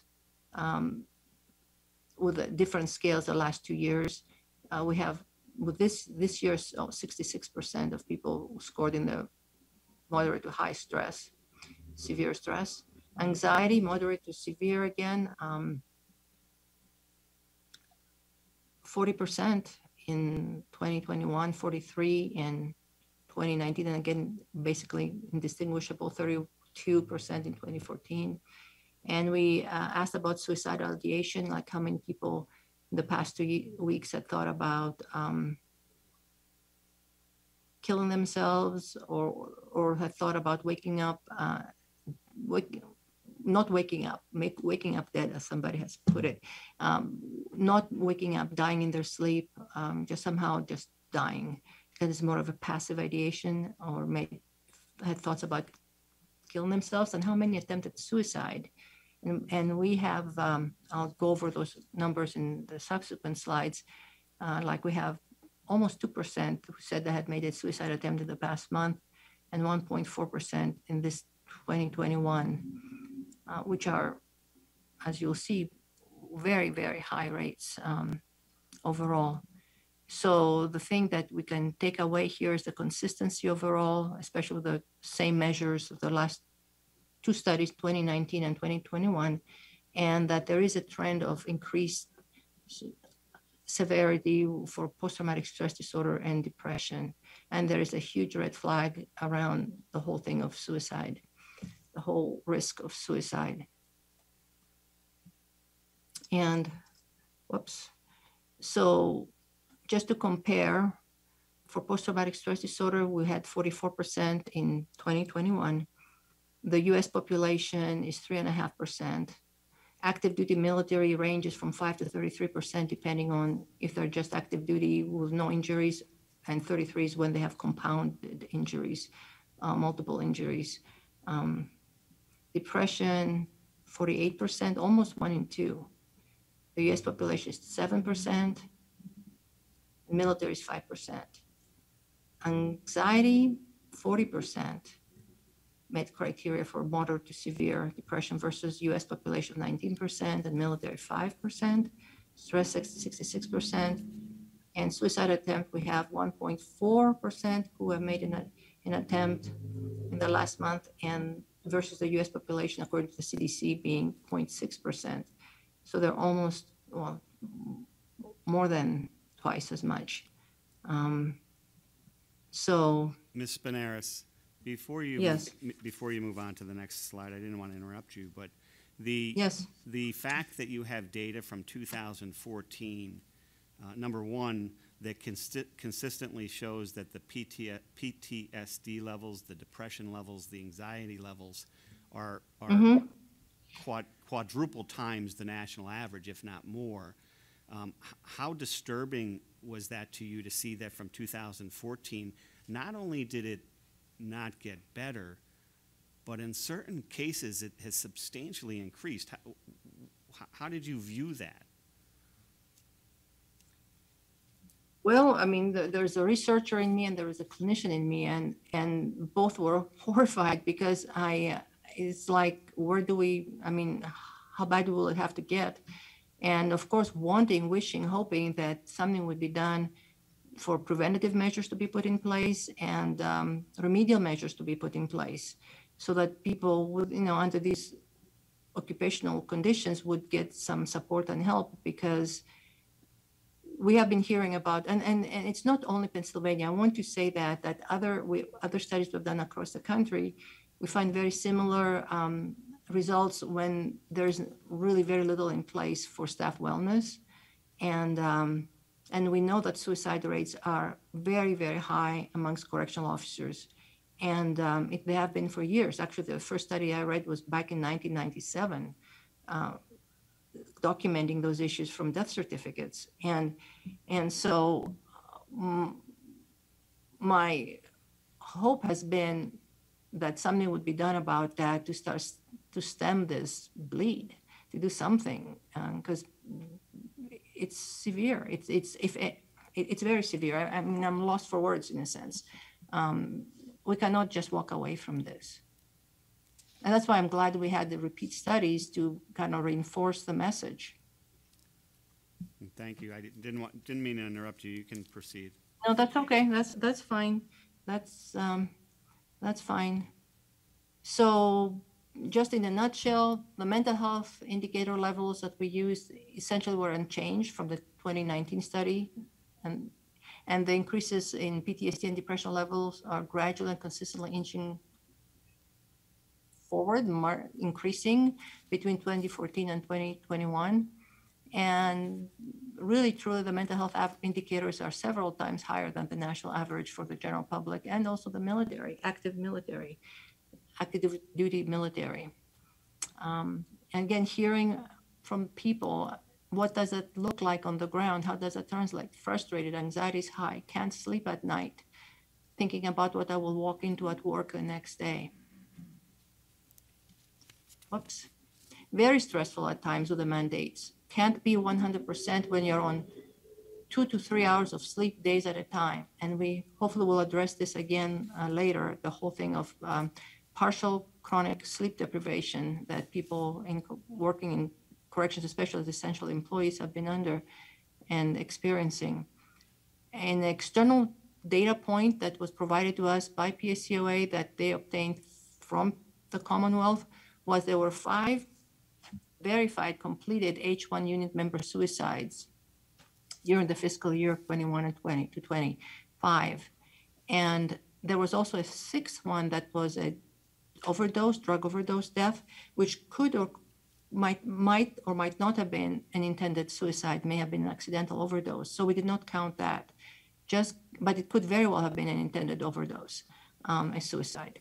But only focusing on the self-inflicted gunshot wounds, there were 5 H-1 unit members, and that is 3 times the national average of death by suicide. So that is consistent with the high PTSD and high depression rates that we have. So that kind of validates that that we have been gathering through self-reports. Admin doesn't care about the well-being of their employees. They prioritize inmates over employees in every way. It is mentally draining to see admin care more about upsetting the inmates than to ensure that their employees are safe and happy. So in summary, with the survey respondents we have gotten, all mental disorder rates were extremely high and consistently high. And the self-report mental health results we got through the survey were consistent with the external evidence of a completed suicide rate of 5 in the last fiscal year. In 2014 and 2019, we also were asked to ask the members about possible reasons for quitting. And both years, there were very similar findings. And the top 3 both years of 2014 and 2019 were reduced medical benefits, reduced pension benefits, and impact of job on health. And the only difference is that in 2019, the reduced medical benefits got to be a little larger, the percentage, than the reduced pension benefits. But they're consistently at the top 2. And then other reasons as well. Low staffing numbers is the next one. And we did not ask those questions again in 2021 because we focused on the impact of COVID.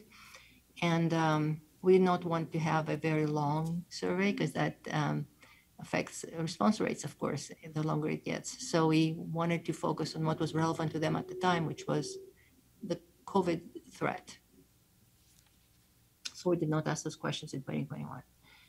We signed up for a job that involves more risk than most. We could be murdered on any given day at the hands of an inmate, but we understood we would be compensated for that risk when we took the job. Well, now we are dealing with even more risk, and that risk comes from being exposed to COVID because of our job and possibly causing our own death or the death of our family members. And I believe that because we are now enduring more risk, we need to be compensated to reflect that. That was from one correctional officer. And in 2014 and 2019, we also asked about physical health, what type of conditions, health diagnosis they have, physical health diagnosis they had received since they started working in corrections. And the top 3 in both studies were gaining weight, becoming overweight, having some kind of cardiovascular malfunction, some cardiovascular illness, and sleep disorders, not sleeping well, and maybe insomnia, maybe sleep problems in general. And we see in 2019 a jump in cardiovascular issues, and also we saw a jump in digestive disorders in 2019. Is that indicative of anything, Ms. Benares? The jump the fact that we are interconnected human beings, spirit, soul, and body, I would say it's impossible to separate the effects of emotional stress on the physical system because the stress response is a very physical response, like the fight or flight response. So it's going to put pressure on people's, no pun intended, blood pressure and then the heart rate issues, and then the whole digestive issues like ulcers or indigestion or GERD, whatever it might be.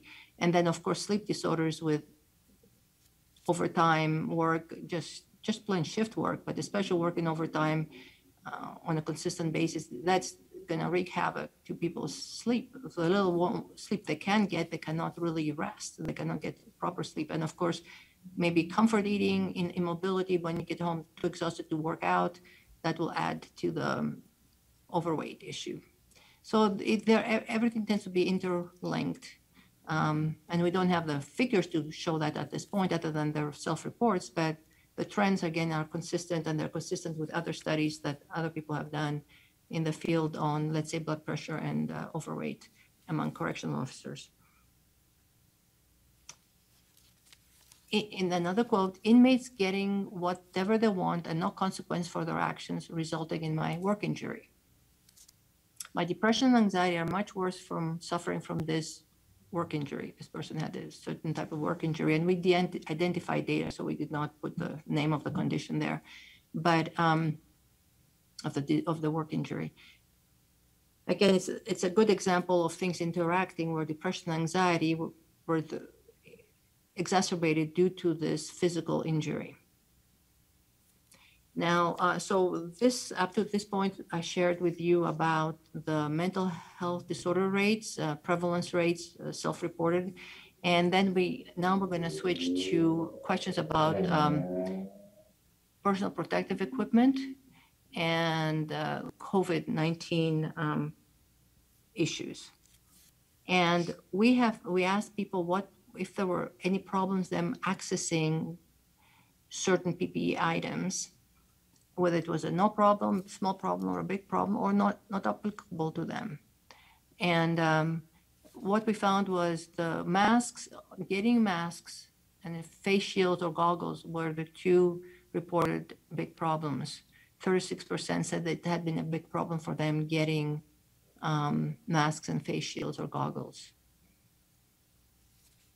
And there were a lot of comments about masks and PPE in general. Every day we ask for N95 masks that are not expired, and all we are given are masks that have been expired for 11 years. These masks are Kimberly-Clark N95 masks manufactured in 2006. After contacting the company that purchased Kimberly-Clark, we were told the masks have a shelf life of 5 years. The masks they continue to give us have been expired since 2011. I feel my breathing has become labored from wearing a mask all day. And other people have talked about their asthma getting worse, etc. I'm a big guy. They don't seem to want to consider that PPE is not one size fits all. For instance, an N95 mask that is too small for my face doesn't provide any protection to me or anyone else. And we asked staff to state to what degree they believe they had been exposed to COVID-19 at work. And 91% said that they were exposed to COVID-19 in their workplace. And this is a comment. I have been working on the quarantine blocks, not by choice. I contracted COVID-19 and was hospitalized for 5 days. I have been off work for a month now, and it affected my heart. So now I have to have a procedure done on my heart. And we know from medical reports that yes, COVID-19 can cause heart conditions. Administration did not express any positive attitude towards H-1 staff and constantly chose the comfort of the inmates over the well-being of the officers. Those who were infected felt as if or those being officers who were infected felt as if they had to fight for their time, meaning sick time, and were treated harshly when they weren't cleared to return by their physician. I personally received several calls per week asking when I was returning, even while my fever was high and I could barely speak. This placed a great deal of stress on me and hindered my recovery. Then we asked people about their fear of becoming infected by COVID-19 and getting sick. 64% said that they were moderately to extremely worried about contracting COVID-19, 64%. That's quite a lot, but there's more to come. I haven't been able to be around family in over 5 months due to being around hundreds of positive cases and myself becoming COVID positive and very sick.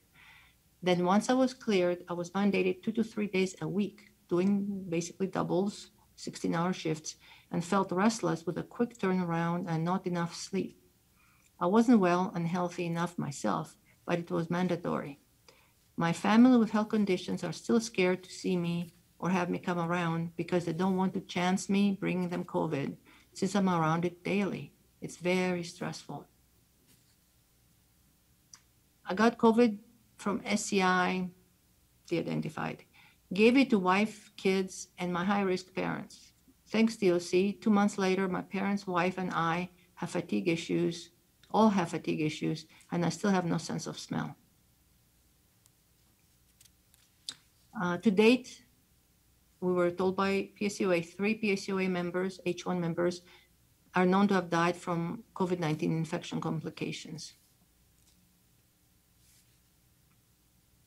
We have had multiple deaths, which has impacted my job and made it extremely stressful, probably alluding to both inmate and staff deaths. Then we asked staff about the fear of infecting their family, and this is what we found. There were, if you remember earlier, there were 64% of them were worried about getting sick themselves. And we asked them about how worried they were about bringing that virus home and getting their family sick. 86% were moderately to extremely worried about infecting household members. So they were way more worried, 64 versus 86, about infecting their family. And that is what has been haunting people. Ms. Spinaris, yes. You talk about this fear of infecting their families in regard to COVID-19. Is this an added, because you've previously talked about this job affecting family members in general. Now the Yes. added effect with COVID, could you speak to that and how the comments were really showing that that was something the members were concerned about? Oh, yes. In addition to the 86% moderate to extremely worried about infecting household members, the comments were very clear. Like, just let me illustrate with the next one. Stressed and fearful all the time. Can't sleep, constantly restless and worried about bringing the virus to my family. And let me read you this, and then I'll respond a little further. Work has affected my home life more than management knows. I have not slept in the same bed with my wife in almost a year. I get undressed in my garage. My work uniforms stay in the garage until I wash them all together, and then sterilize the washer before it can be used again. This has been a hugely disruptive event, obviously with health workers as well, in family, in home life, people's home life, because they cannot hug and kiss their children or their spouse or whoever, household members. They have to stay away until they go get decontaminated to the best of their ability. And some people have slept in the trailers. Some people have slept in their garage, trying to get away, stay away from their family, not to cause them to get sick. And the worry, the fear of the unknown, it's been a very big additional stressor, because they feel like they signed up for the job, they knew what they were getting into, but their families had no idea, and they did not sign up for the job, but now they're affected more than ever. Yes, before there may have been issues with TB and HIV, but this is much more contagious and much different. So it has disrupted people's family lives, separated them, disconnected them, and it's hard to quantify the effects, and they're going to be lingering while there's more of a normalization over time. Thank you. Now, on top of that, we asked them about if they had to make any changes in how they were managing the inmate population, since there were more lockdowns, there were more, there were no family visits anymore, et cetera. What happened with that? And they said 91% reported having been required to change the way they treat, manage, deal with the inmates. 91%, so pretty high. And then we asked them how stressed they were due to those requirements to change how they handled, treated, managed inmates. And 88% said they were moderate to extremely stressed by changes in inmate treatment. And I have quite a few, quotes on that I'll share with you. And then we asked them how many were contemplating quitting because of those COVID-19 policies of how to handle inmates in general, safety procedures related to COVID-19. And 27% said a fair amount to a lot that they would be likely to quit the Department of Corrections in Pennsylvania because of the COVID-related policies. So 27%. Here are some quotes. I worry every day about my own safety and health when inside my center, and I worry every day about what I will bring home to my family or the potential of not coming home to my family due to the nature of management's relaxed handling of inmate behavior. Inmates have free roam and walk around completely unidentifiable on camera due to masks they're permitted to wear. I will be leaving my career in corrections sooner rather than later, as risking my life is not worth it. I used to be DOC proud, and now I'm looking for a new job so I can actually spend time with my family, probably referring to the extreme amounts of mandatory overtime staff have been doing. Well, after dealing with the pandemic all year, catching it late November and being bedridden for an entire week, then coming back to work to just bend over backwards to follow management's demands to meet the inmates' needs and getting assaulted on X date, my likelihood is very high on trying to find a new job because all that big DOC money isn't worth it to me. So this person was sickened with COVID-19 and then got assaulted when he came back to work.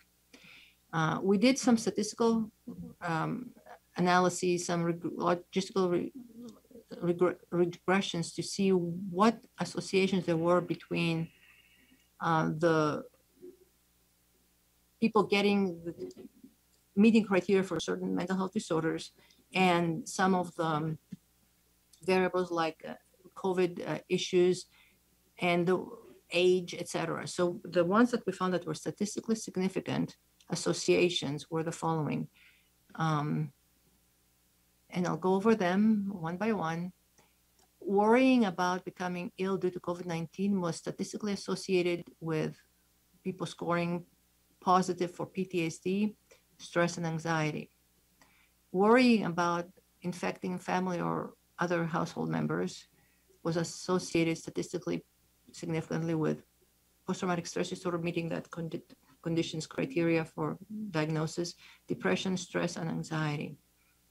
Stress over changes to the treatment of inmates was also associated with PTSD, depression, stress, and anxiety. The likelihood of quitting because of pandemic-related policies was associated with all 4 conditions, but also suicidal ideation, which is, it's almost like people are thinking of quitting and they may think the one way to quit is to die. That's obviously a big concern. And then average mandatory overtime during the pandemic was associated with people meeting criteria for depression, major depressive disorder. So the respondents were stressed about pandemic-related factors were more likely to meet clinical criteria for these mental disorder measures that we have up here. And here are some other comments from staff. I think it's crazy that our union had to buy us masks because the DOC wouldn't. I guess that was early on. They're building cases against the COs if they refuse an order in, meaning to be mandated, even if the COs had worked 5 16-hour days in a row. Think of that, 5 16-hour days in a row. When the person's body tells them it's time to shut down, then it's time to shut down. We do know our bodies. And I have this quote again later, and I want to present something else on it the next time we see this quote. Many of us have trouble with mandates due to childcare. Times are different with having to homeschool, and to find a daycare that will take toddlers is very hard or impossible. Yet management wants to discipline you for not taking a mandated due to childcare. So they're in kind of an impossible situation between having to pick up their children and being written up at work. We have the comments that people left at the end of the presentation of the survey, and the first 3, about 35% of the sample left comments at the end. The top 3 are comments about people's relationship with their administrator and supervisors, how leadership operates, ethical issues. The second one was COVID-related policies, and the third one were about the correctional ideology of philosophy of the department, about how inmates are to be managed, and about rehabilitation issues mostly.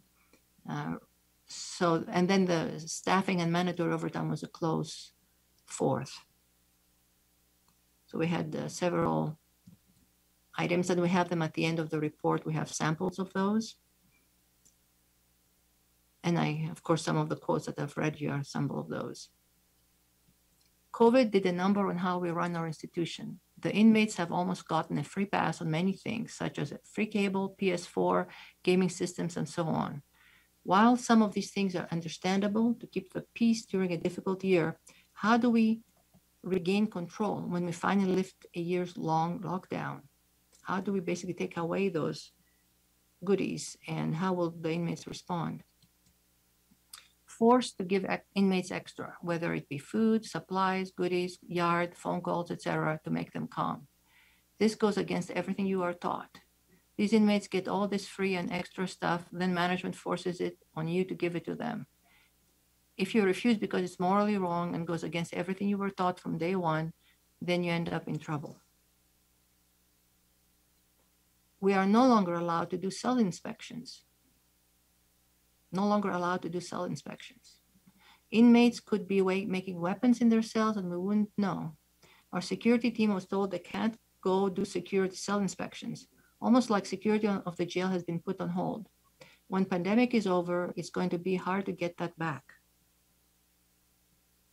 Officers are required to wear a mask at all times and are disciplined if caught not wearing it. But we are told we cannot discipline an inmate for not wearing theirs outside their cell, even if ordered to put it on. Management does not want to be flexible with the terms of mandating.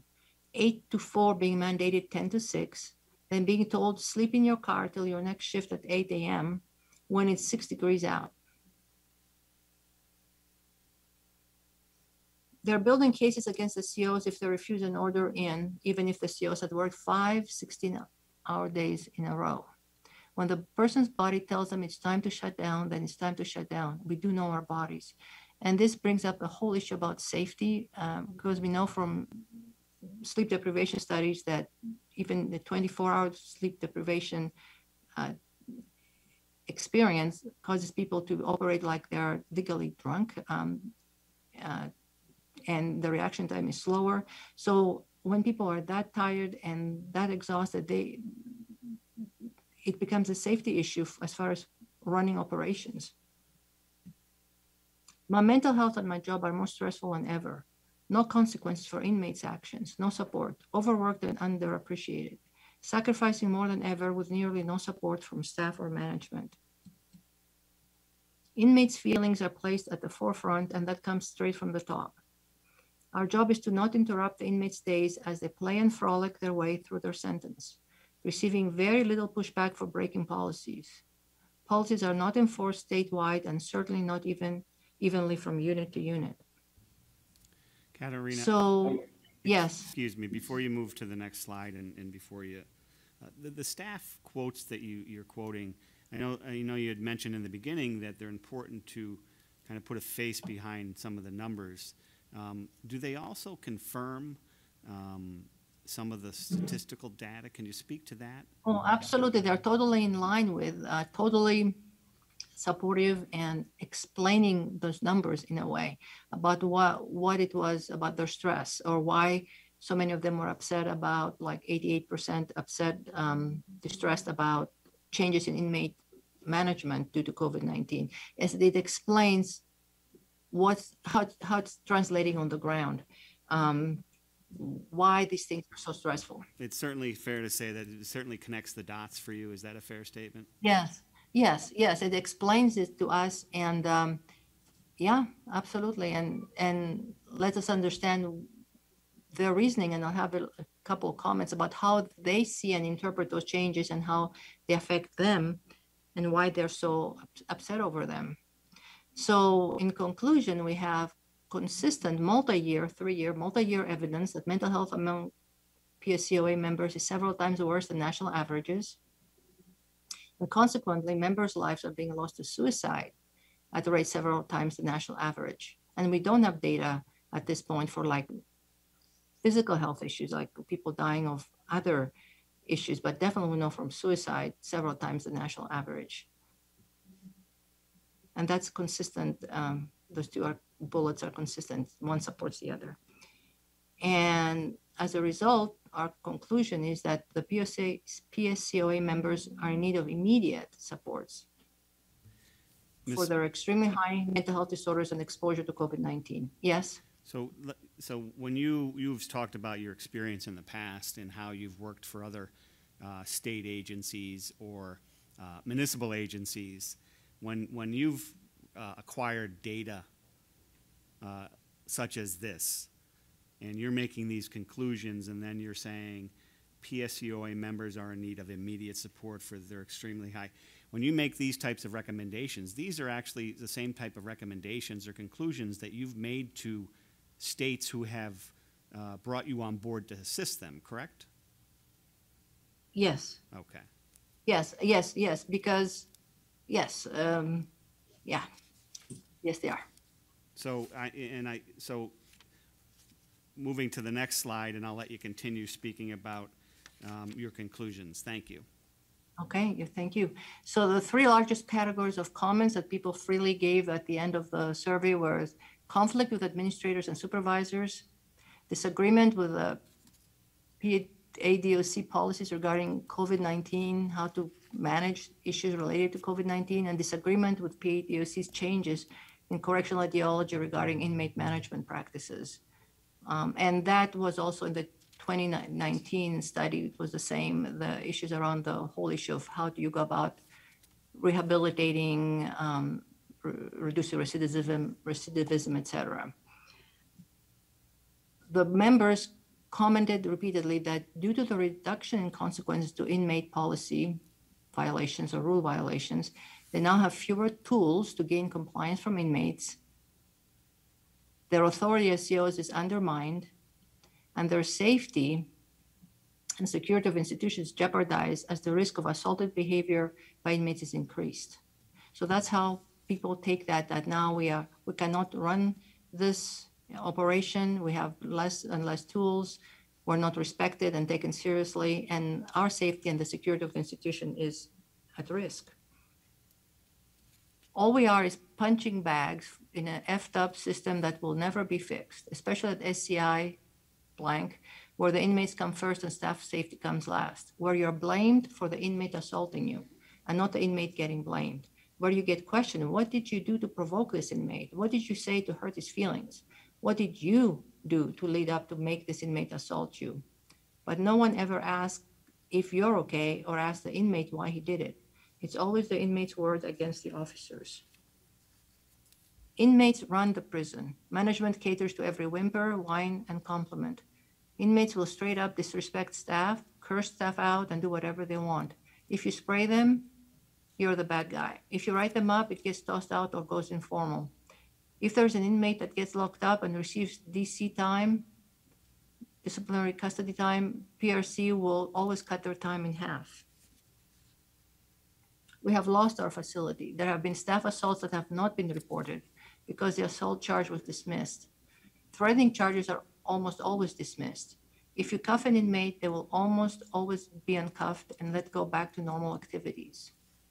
So as a result, the frontline staff perceive that they are expendable to their administration, they're not valued by their administration, and that their safety and health are jeopardized in order to promote privileges for inmates' rights and certain types of treatment, that they're basically being sacrificed to help the inmates at their expense.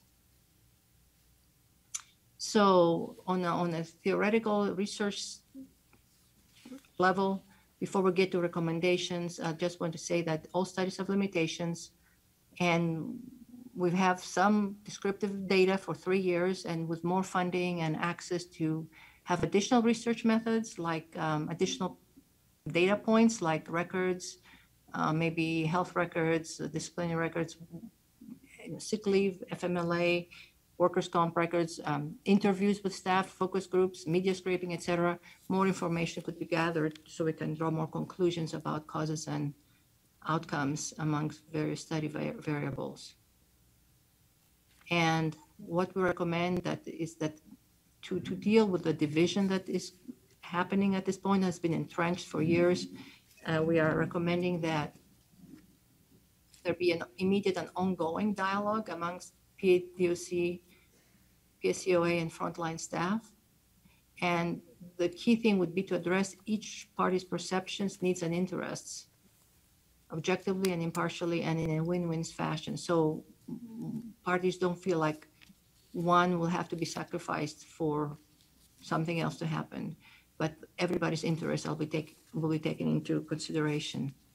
And what is needed is provision of preventative mental health measures we put in place that are ongoing, ever present, and then provision of mental health and other wellness resources as remedial recovery type of healing type of resources.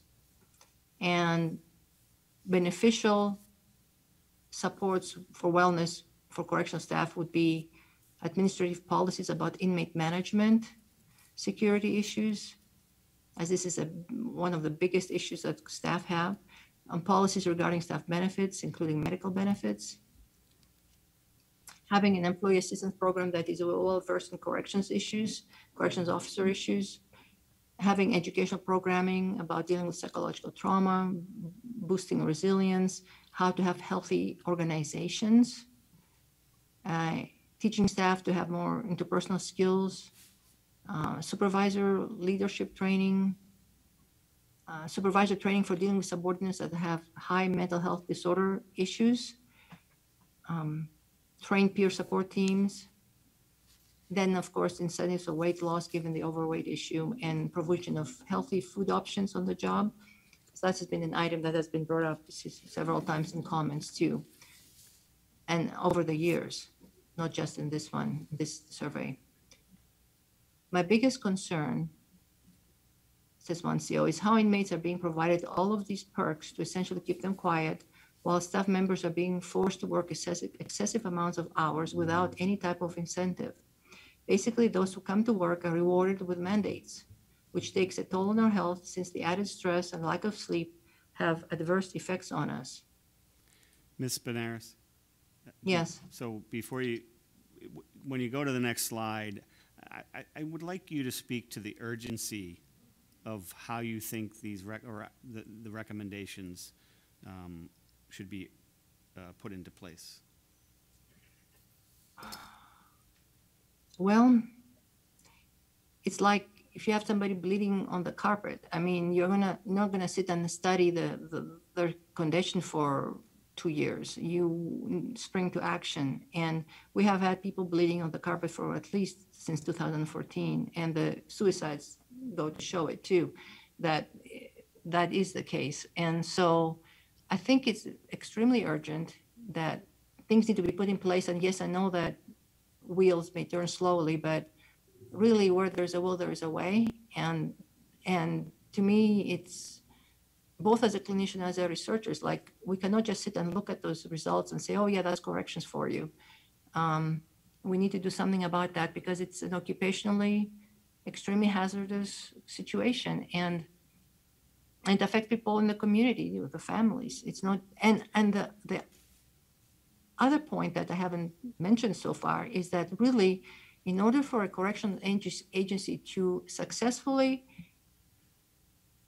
satisfy its and meet its own mission, they're going to have healthy staff, because who spends 24/7 with the inmates? Who has the most impact on the inmates? Is it the volunteers coming once a week or once a month? Is it the chaplain? Is it the mental health person seeing them maybe once a month or once a week or however often? No, the biggest impact is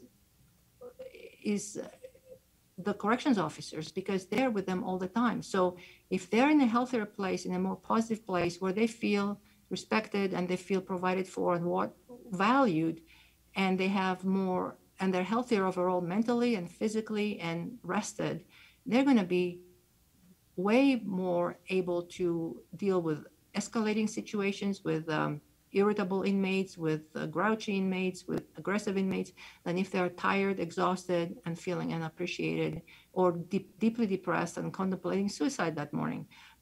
So the best way you can get recidivism rates to go down, one of the best ways, and get better results of the incarceration process, like a pro-social attitude, is having those pro-social exchanges between COs and inmates. And now, if there's such a huge divide between line staff and administration, line staff and inmates, that is not happening. And so to me, it's a win-win, not just for the COs to win, but the department will win if they have healthier, happier employees who want to be going to work and want to engage and want to give their best and feel like they're a valued part of the whole system. So Did your study, in your study confirm that that's not happening, correct? We're going to take a recess for about 5 minutes to address the technical issues here. Please come back in 5 minutes. We'll sit down now. We'll continue. Okay. Ms. Spinaris? Yes. Okay, so you were talking about slide, we were at slide 77. I had asked you about the priority Yes. of getting things done. But then I think you were ready to move on to slide 78. I think that's where we were at. So if you can move on to slide 78 maybe, and unless you have Okay. something more to add. Yeah, okay. No, not at this point. So recommendations need to be system-wide. Our recommendation is that interventions be system-wide, that it's not just one facility, one institution, and that they be integrated in the workplace culture, and that takes, of course, time and repetition, and again, the system-wide exposure, and that they be accepted within the workplace culture so that people are not going to be sabotaging those advances and those improvements because they don't understand them or they're worried about them for whatever reason. And as a last quote, I have a kind of a pretty intense statement. The DOC good old boy system needs broken. I almost hope the rumors of my jail closing are real to force me to go somewhere else and break this miserable management up. The house needs cleaned from the top down. And I'm kind of leaving you with the thought that the house divided cannot stand. There's a tremendous amount of division that totally influences the way the whole system operates. And it's untenable in the long run. We cannot have positive results when there's so much division and mistrust and other things that are going on. So we are recommending that whatever can be done to start reducing that division and looking out for all parties in a renewed way and with a newer vision about how one improvement in one area will affect other areas, like improvement of staff health will affect the whole system, including the inmate situation. And that's my contact information. So Ms. Spinaris, I thank you for your testimony. I thank you for the over 20 years of service that you've provided to corrections officers across this country. And at this time, I'd offer Ms. Spinaris for cross-examination from the Commonwealth and for any questions from the arbitration panel. Thank you. And procedurally, I just need to move the camera so that she can then see the Commonwealth as they cross-examine her. Do you need the PowerPoint or not? Doctor, hi. I'm Pat Harvey. I'm the attorney for the Commonwealth, and I'm going to ask you some questions. And Doctor, I may need it a little bit, and then I would ask you also, the union has given me a document that says descriptive study. It's like a summary. It's like about 6 pages, yes. Doctor? Yes, it's a summary. Okay, I have that, and I also have your complete study, which is about 79 pages. Yes. So, and first of all, before we start, I just want to make sure I'm calling you what you want to be called, Doctor, with respect. I'm calling you Doctor, but I know the union attorney called you Katerina and I called you Ms. Spinaris, and I will address you however you want to be addressed. Which way do you like to be addressed?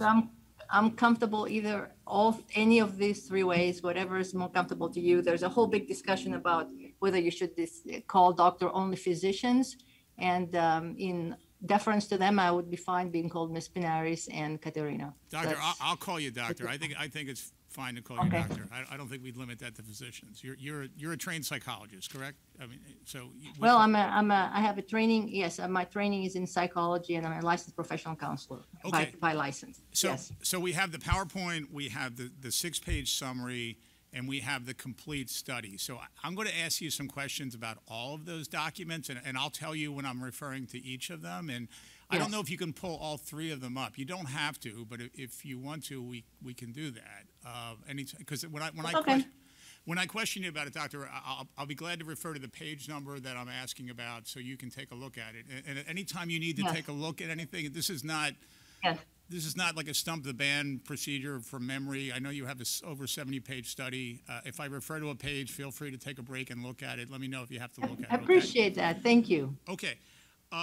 So first thing I want to start out with, the study was based upon an online survey in February and March of 2020, correct? Is that when it was done, when the survey was done? 2021. 2021, I'm sorry, 2021. When did you complete your written product, like your report? So if we had the online surveys back in February, March of 2021, when did you actually complete your report? It was we completed and submitted it on the 3rd of May, 2021. 3rd of May, 2021. And Doctor, you said that there was a real urgency with the recommendations and the findings in there, correct? Well, there is in general, whenever we see those findings in any part of the country, any agency, that yes, there is a sense of urgency because these are severe results, yes. Okay. And you said you completed the study in May recently? When did you complete the study? Well, like this month. Today is the 25th, so the 3rd of May. Okay. And the study itself, if you can clarify this for me, because I've looked at your website, and I'm a master of Google research, so I Googled you, Doctor, and I came up with some other studies you've done for various departments of correction. And I believe the one I saw was a Michigan study. Yes. Do you recall that? And that was a study commissioned by the Department of Corrections. Am I correct? Where they commissioned that study? Yes. Okay. This study here is a little bit different. It was commissioned by the union, correct? Yes. Okay. And the union funded the study, correct?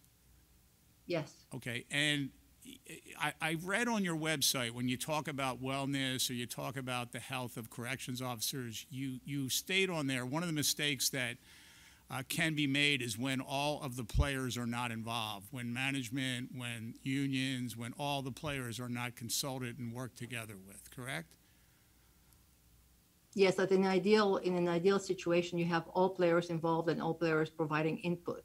Can you tell me why in this study there was no input asked from the Department of Corrections, from the employer at all? Can you tell me why it was sort of only one party here that was surveyed and talked to, why we didn't deal with the Department of Corrections? Well, the study was requested by the union, and it was requested also for the arbitration.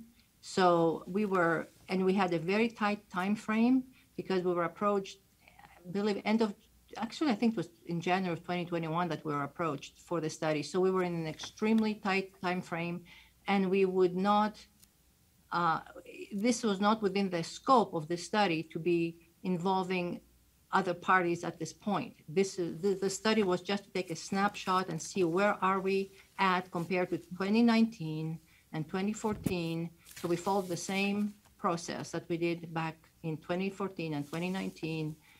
This was not a time for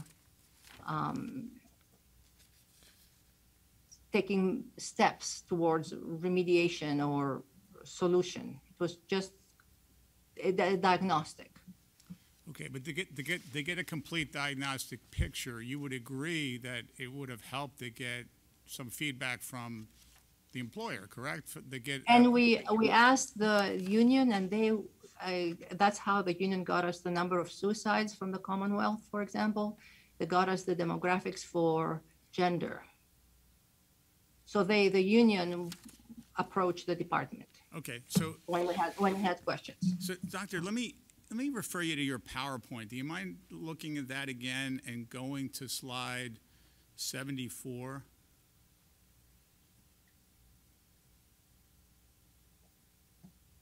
Yeah. Okay, and Just a second. Doctor, just If you could, go ahead. could you hang on a sec? We'll just put it on the screen. If you could wait just a couple of minutes, Sure. we'll pull it up. 74, you said? Yes. 74, yes, thank you. Okay, we're almost there. 74. All right. So, Doctor, here's my question. A couple questions about your recommendations. The first bullet point there on the recommendations, it says provision of preventative mental health measures.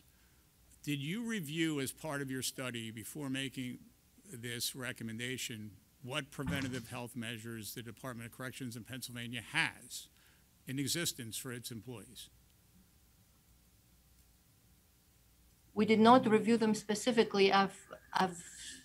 We've asked the union for whatever they were aware of, and also I have in the past spoken with staff at the Pennsylvania DOC, and I knew what they were looking for and what they were seeking. But I have not for this study, with our time frame being extremely tight. We are making this statement about needing preventive mental health measures and remedial mental health measures, and I stand by that statement. So here's my question: What are you recommending that's not in place already? Because there's some preventative health measures in mental health measures in existence already. Well, there are certain, and that is a broad scope. Because, for example, some of preventive mental health measures might be administrative policies that have to do with how much mandatory overtime staff work. Like we heard from one person having 5 16-hour days in a row. So some preventative mental health measures definitely will be those affecting sleep and the capacity to get enough sleep. Others would be training about how you deal with psychological trauma and how you deal with other high stress events, kind of coping strategies. This would be more what we call bottom-up type of interventions, about equipping staff to deal with the situation. And then some are top-down interventions where the department creates healthier working conditions. And these are both preventative. So top-down and bottom-up. So, Doctor, am I correct? You're making sort of general recommendations, but you did not review the exact preventative health measures in existence and add on to what you think should be added. And my understanding is that when we did the 2019 study, there was some discussion between the union and the department about having the type of training I'm talking about, the bottom-up, where staff are trained to cope with various work conditions. And there was a lot of discussion about possibly getting such training on board. So it appeared at the time that there was no such training on board, and then COVID happened. So I didn't think that anything was placed up, on the front burner about that because of the fact that COVID had hit and everybody was trying to cope with that. So I know in 2019 that there were requests for staff training on wellness topics that were not there, and also for peer support that was not in place. So we know that two big items were not in place. So, Doctor, my in question. 2019. Okay, my question is: in 2014, in 2019, and 2021, when you did the 3 studies, did you review the health benefits that are available for the corrections officers, and in particular, the mental health aspect of that's available? Did you review any of that? That was not part of our what we were asked to do. No. It was all, in process, we asked questions as we went along with the study, but we did not make that a special study to study what PADOC was doing for staff specifically, other than what we already had been told. Okay, and then, so that goes to the next bullet point. It says provision of mental health and other wellness resources. So this, again, this is a really general recommendation. You do not know what's in existence already. Well, there is an EAP. I understand that there is an employee assistance program that the state provides, and what we talk about is making it correction specific. So you have providers that are specializing in treating correctional personnel, specifically custody staff. Do you know if that's being done already? That I'm not. What I know is that we have an EAP. You have an EAP in place. I have not been told anything about people being specialists and having specialized in working with corrections people exclusively. I have not been told that. Okay. But no. Can you go to the next slide, please, Doctor? It's 75. Sure. Yes. So you also recommend administrative policies about inmate management security issues. Are you aware there are some policies in existence already, and did you review them? Oh, I'm sure, of course, yes. What we're talking about is in light of all the comments we got from 35% of the sample that said that there were issues around the way discipline is handled for inmates at this point compared to in the past, and how they felt that affected safety and security. And so, of course, there are all kinds of policies. Okay, yes. but you're making a recommendation for some kind of change. What is the recommendation for change if you didn't look at what's in existence and what needs to be changed? Okay, that would be the area of specialty of course, the staff and PSCOA and administration. We are not policymakers. We do not get into the policies, but there'll be the issues. The issues on the table are that at this point, the staff perceive it as lopsided, that the inmates are being favored at their expense, and that their safety is being jeopardized in order to not upset the inmates and not confront them. And so we're saying that these issues need to be addressed, to be resolved, because at this point, it's becoming an untenable situation. And people either are leaving or getting sick or killing themselves. Hey, Doctor, as a result. Doctor, do you have an understanding as a psychological professional what this proceeding is that's going on today? Do you know what proceeding you're testifying in? Because the union attorney asked you about testifying in court or other proceedings. Do you have an understanding what this proceeding is? It's an Arbitration 195. They're about, I believe, benefits probably mostly, okay, and other working conditions. You are correct. Good answer, Doctor. You are correct.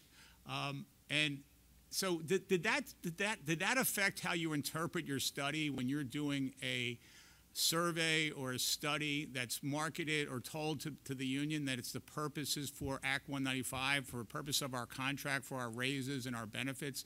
Does that cause you to interpret a study differently when it's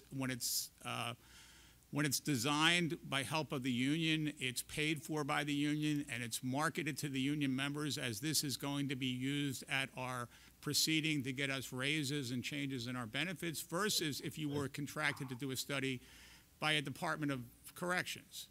Does it change how you look at it? If you, and I know the Michigan study is a very lengthy one, but if you look at that study and the conclusions, there are huge similarities between the two, because in both cases we had severely malfunctioning staff, primarily the custody staff, security. And if you look at the conclusions or recommendations, in so many ways they're identical, because no, to me, it's not about who is bargaining for what income, or to me, it's about assistance to those individuals that are really groaning under the burden. They're really unraveling. They're not doing well. And I don't care if they're clerical staff or if they were COs.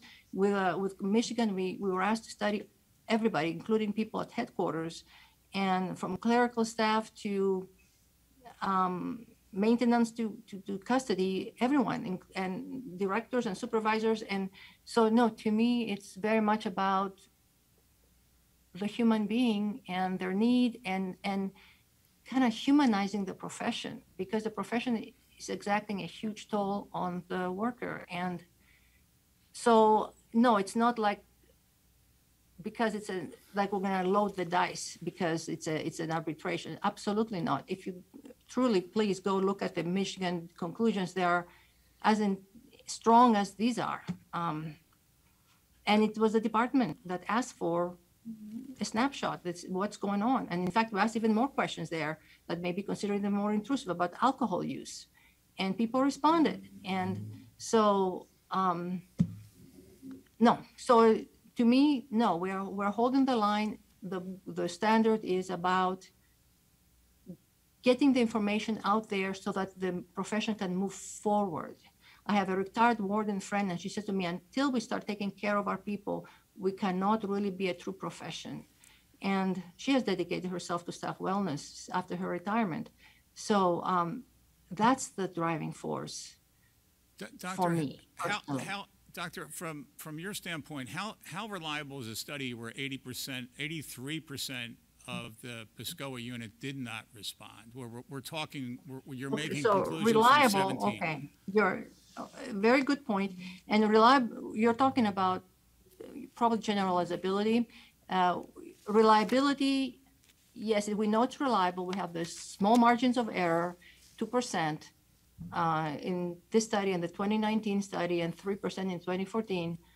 So we know it's reliable, that similar people take those tests again. If we give it to them tomorrow and the day after, they'll score very similarly. I think what you're alluding to is how generalizable they are. And for that, any study that is survey-based has this issue to deal with, that limitation about how we don't know those who did not respond, why they did not respond. We don't know if they were too depressed to bother, if they were doing so great they didn't want to bother. So the only way around this issue is to have additional external data points. Like in this case, we have the suicide rate that is in line with the mental health results. And then we also have, we had only one demographic provided to us by the union that got it from the department, the gender issue. And it was representative of the gender in like males, like in the total department are like 82% and 79% were in the study. So we have it as demographically representative, but there are other reasons why we don't, that we don't know why other people did not respond. We have the consistency over 3 years, and the only way around it is to do additional studies that provide us with external data points. And like we said, media scraping and interviews, et cetera. Doctor, can I ask you? But we have. I didn't mean to cut you off. Go ahead, finish, Doc. I'm sorry. But we have the consistency. And we have the 3 years, and that argues for a degree of generalizability, and more can be done to determine things more clearly. Like I said, additional studies where there will be bigger scope stuff, where we would have maybe sick leave, FMLA use, disciplinaries, more about age and race, et cetera, et cetera, et cetera. But for this purpose, with those 3 studies in a row, it's not like we're getting huge contradictions. So we're getting consistency. So, Doctor, I read your complete study. I read the long report. And in there's multiple respondents who say they served over 100 years in the Department of Corrections. And when you're so my question is, when you're doing an anonymous study, these respondents are anonymous. How do you rule out people that are being sarcastic or joking, or how do you rule that out? Because obviously some of these responses, the people that responded and said they worked over 100 years, I don't know if they were mistaken, if they were joking, if they were being sarcastic. Well, how do you rule that out? The other thing that we have to keep in mind, and I really appreciate your bringing that up, is that people were taking that on their phone, and people were going fast because they do. So it could be very well a typo where people hit the key twice, and maybe and we said we took out those outliers when we did the demographic totals, and then brought back in for several reasons. For validity's sake, we brought back in the data, but not the demographic specific item of 100 years. But it could have very well been a wrong entry because people are responding on their phone. And I do have typos all the time. It's like, whoa, and then have to go back and fix it, but it's harder to do that with a survey. And that doesn't mean the data throughout the survey is not acceptable just because somebody entered the wrong number. But I appreciate you bringing it up. Sure. Doctor, my other question is, you exclude some respondents as non-PSCOA members. Here's my question: How did people respond who weren't PSCOA members? Or what was going on there? It was tiny percent. Maybe I think it was 1%, and we just say, "Are you a PSCOA member? Yes or no?" And if they said no, then we throw out their data. Okay. But I think it was only 1%. So, Doctor, what was the control? I'm sure no one did this, but what control did you have if the union just sent this out and someone could take the survey on their phone and just by the honor system saying they were a PSCOA member? What would stop me if I wanted to have 10 family members respond or other people respond? How do you control that? Well, if people had the time to do that, that'd be interesting. There comes a point with anonymous survey methods that you have to factor all that in and look at trends. And so that's why we don't hang our hat on specific events. We did not ask how many times have you seen an inmate stab to death another inmate or whatever. We did not ask for those numbers. We just look at trends. And so we see those trends, like we said, from year to year. We see the trends across the board. Anything can happen with a survey. So. But sometimes you have controls where you have to enter an employee number, you have to do something. So it was the honor system here, correct, Doctor? Yeah, and remember, we have a tough population. COs don't like to talk about their vulnerabilities, and we're asking them some pretty nosy personal questions about mental health, and they can be very mistrusting and worried that their information will get out there to somebody else. So it has to be very, very strictly anonymous. Otherwise, hardly anybody will take any survey. So we have tough customers, and we have to believe that if people take the time to answer, that they have a reason to want to answer. And so we do not control, we look at trends. And we could eliminate if people had responded the same way, they were the same person who came back to retake if they hadn't finished before. We eliminate the prior ones. But other than that, it has to be, to some degree, you have to take a step of faith, because you can say that about any survey.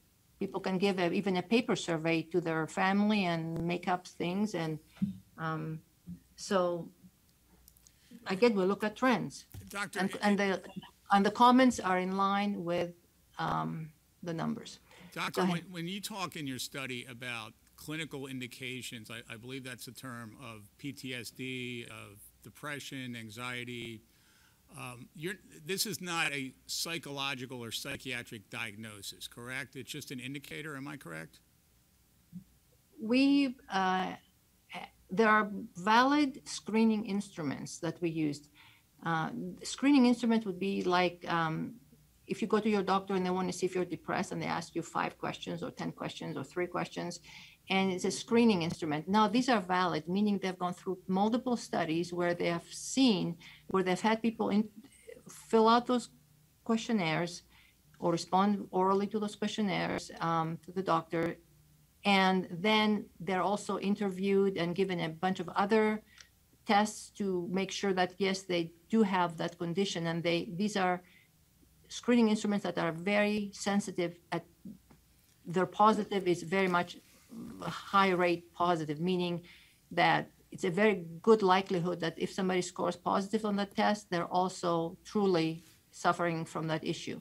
Now, we are saying that with a survey, an anonymous survey, or just a survey, even if it was with a name, that typically people don't get diagnosed just based on a screening instrument.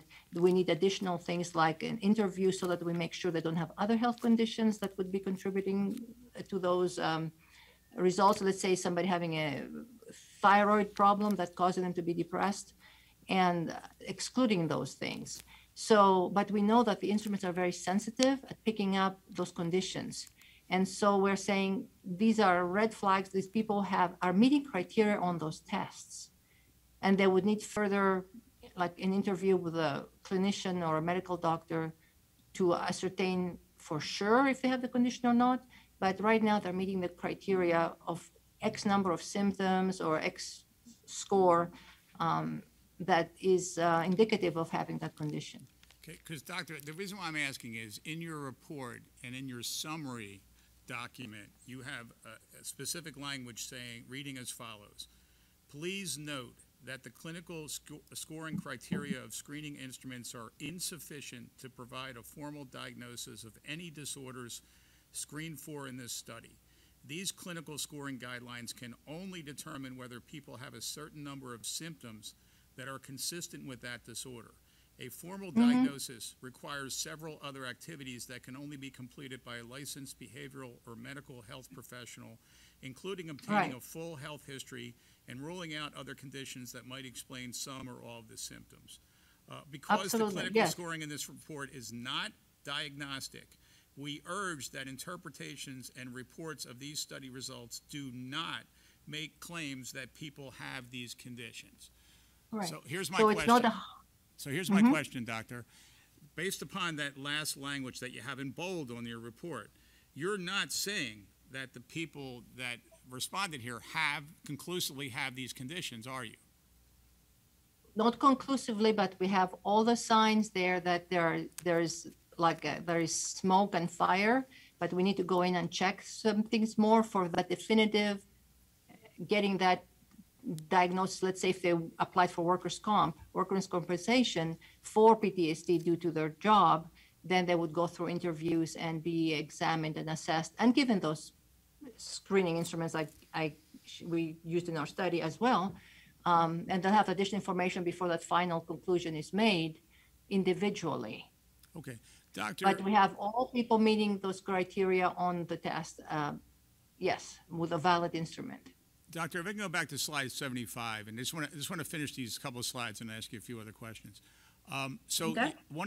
75, if you could, Doc, I think you just moved it.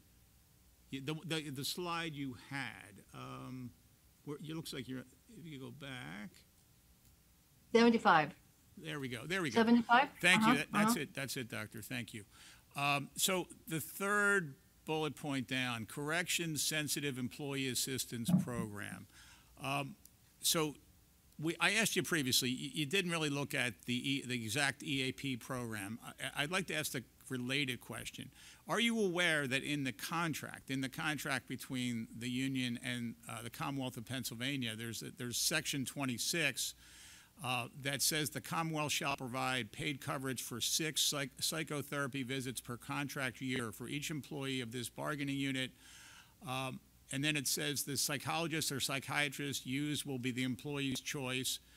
The employee should experience no out-of-pocket expense. Were you aware that's in existence already? Yes. Okay.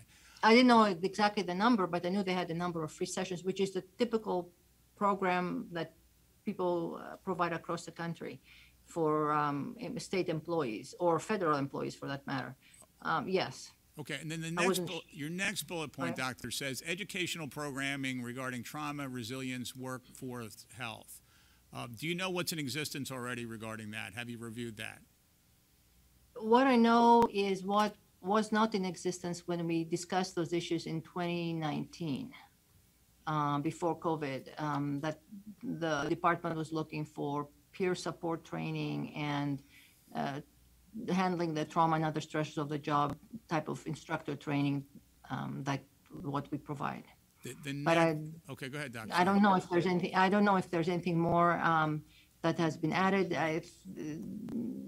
Conversations were obviously stopped when COVID hit. Next bullet point: interpersonal skills for all staff. Are you aware of current training or programs regarding interpersonal skills?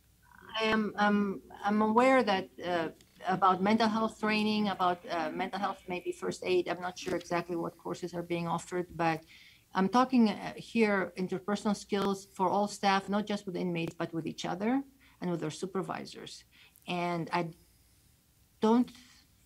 I've not been told that there's anything like that in place. Okay, next slide, if you could, Doctor. I believe it's slide 76. First Yes. bullet point, supervisory leadership training. Are you aware that exists now, and are you Yes, I know recommending? through the National Institute of Corrections started a series of, I think, the Management for the Future, I forget. There was a leadership training. But I think that leadership is something like we grow into and keep developing, and I don't think there is an end to it really as far as, so maybe I can added supervisor leadership training, but definitely that's, and I don't know how many supervisors do get to benefit from the NIC training that had started to be offered, and then of course was disrupted with the pandemic. But generalizing to every supervisor would be highly recommended. Doctor, do you know if that's being done already now?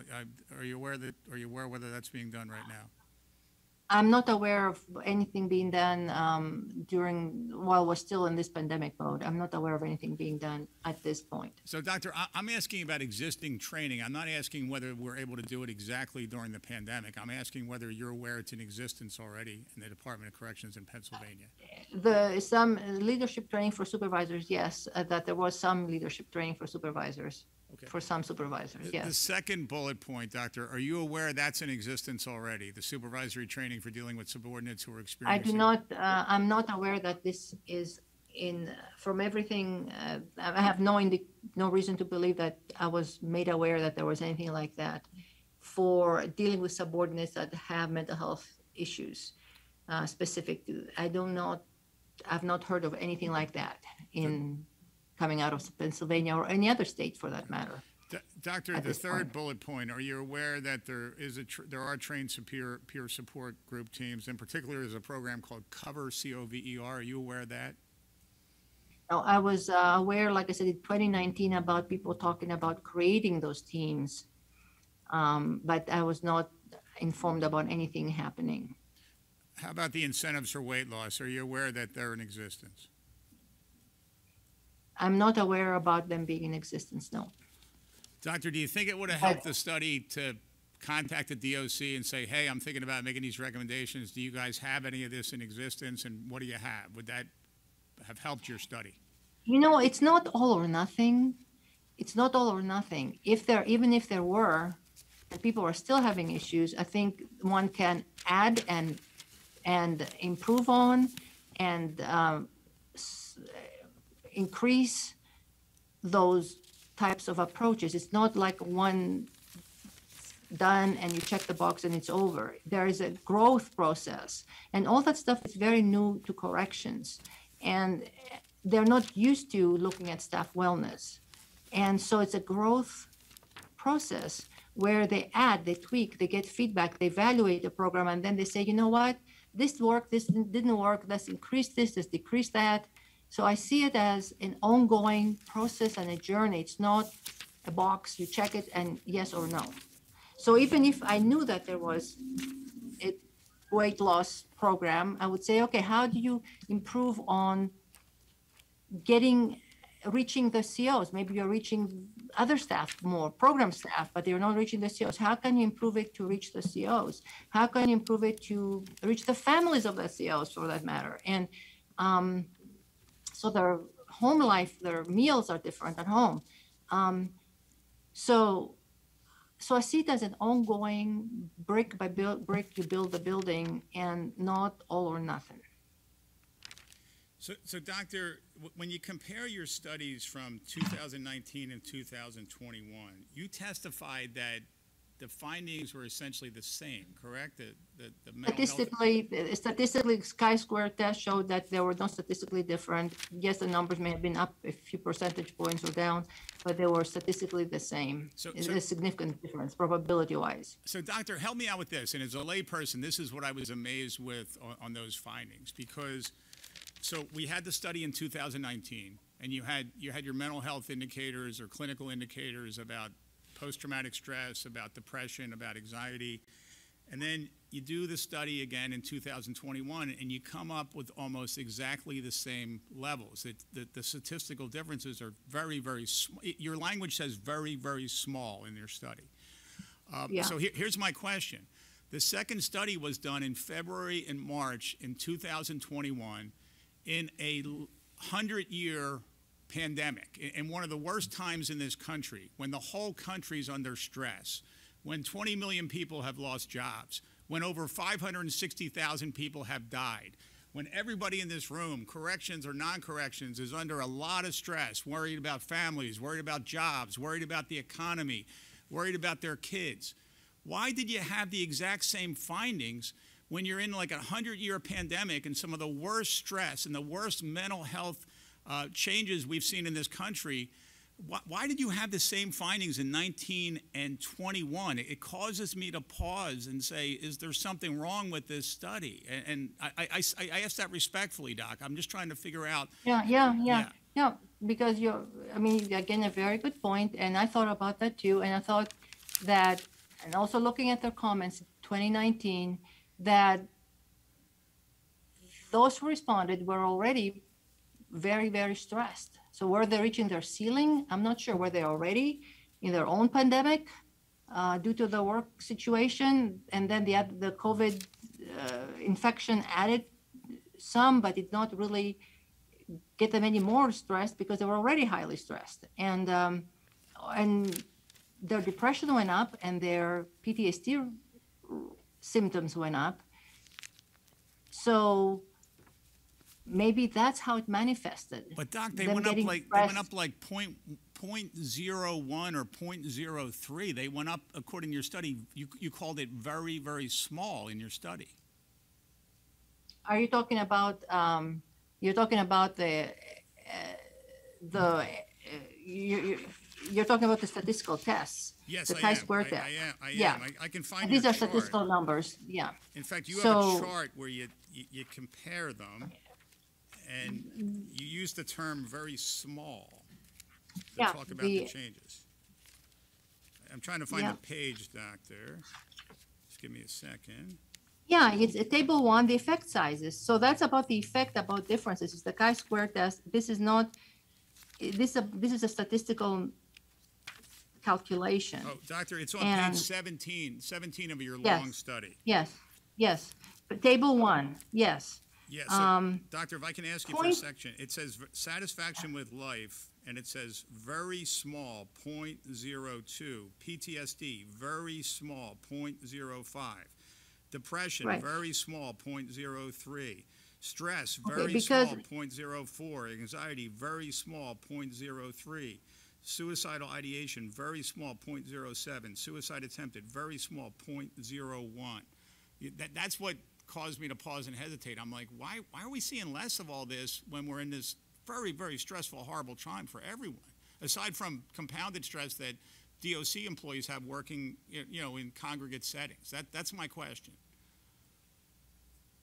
So the very small is about how you interpret effect sizes with the chi-square test. And so this is about the statistical measure. And the effect size interpretation is 0.1 is small, and this was 0.0 something. And the only thing I can think of is that they were already maxed out from 2019. And their depression rates went up, and the PTSD rates went up as far as the response on the questionnaires, but they were maybe hitting a ceiling. And so that's where we need the additional studies and see what else was going on, and maybe some things were going right for them. I don't know. And so we don't have that information. But we know the consistency is there about trends, and that's what we are presenting here, trends. Doctor, in your studies, in your PowerPoint, I just saw universally negative quotes. Did anyone provide any positive quotes to say the DOC was doing anything right with the pandemic or managing the prisons or doing anything right at all? Because all I see is universally negative quotes. Did anyone say anything positive? We have some quotes in the suggestion section at the end of the report on suggestions for solutions. No, there wasn't any strong statement about being deeply satisfied by the way the department was handling the situation. But we have suggestions at the end of the report. And let me see what page it is. 60. They had suggestions for solutions. And we have several of them on 2 pages.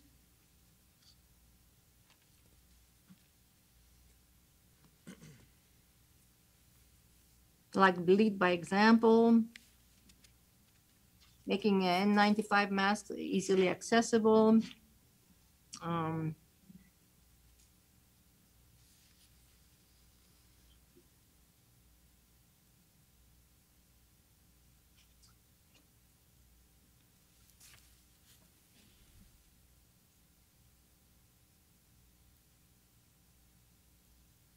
Doctor, so this study was based upon the surveys that were completed in February and March of 2021.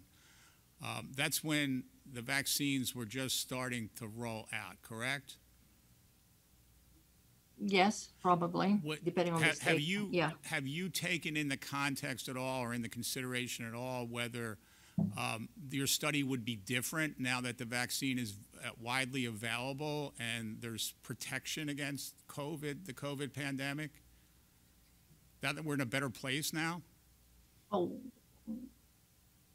I mean, your study was done. Your study was done. That would have to be studied. That would have to be examined. We don't know because we don't know if that's the case. We don't know if actually one of the things that the staff were upset about and really worried about was what would happen when certain privileges that inmates have been given during the pandemic, what would happen after those were removed and taken back. And so we don't know what's happening with that. So that would be definitely something that would need to be looked at again and studied, and ideally studying the whole department, not just custody staff, but studying program staff, administrators, supervisors, et cetera. But Doctor, you have multiple. I'm sorry. Go ahead. I didn't want to cut you off. Go ahead, if you want to. No, I'm getting different viewpoints. This one was for PSCOA, for their members, and so, and again, we don't know that really, truly. That's where one study brings up questions, and then you pursue those questions. You prioritize and pursue questions, and keep going and building on it. And everything is shifting. You're right. I mean, things are changing, and could be better, could be worse, could be somewhere in between. So we cannot. I cannot speculate. But let me ask you this, Doctor. From a mental health standpoint, as a mental health expert, in your study, you have multiple comments about worrying about being infected, infecting your family members, infecting parents. You would agree with me if now that we're able to be vaccinated and the vaccine is widely available, it would take away the fear and stress of infecting yourself and infecting others if you're vaccinated, correct?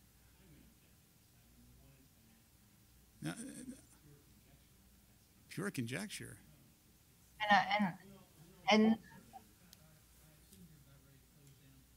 I'm pretty close.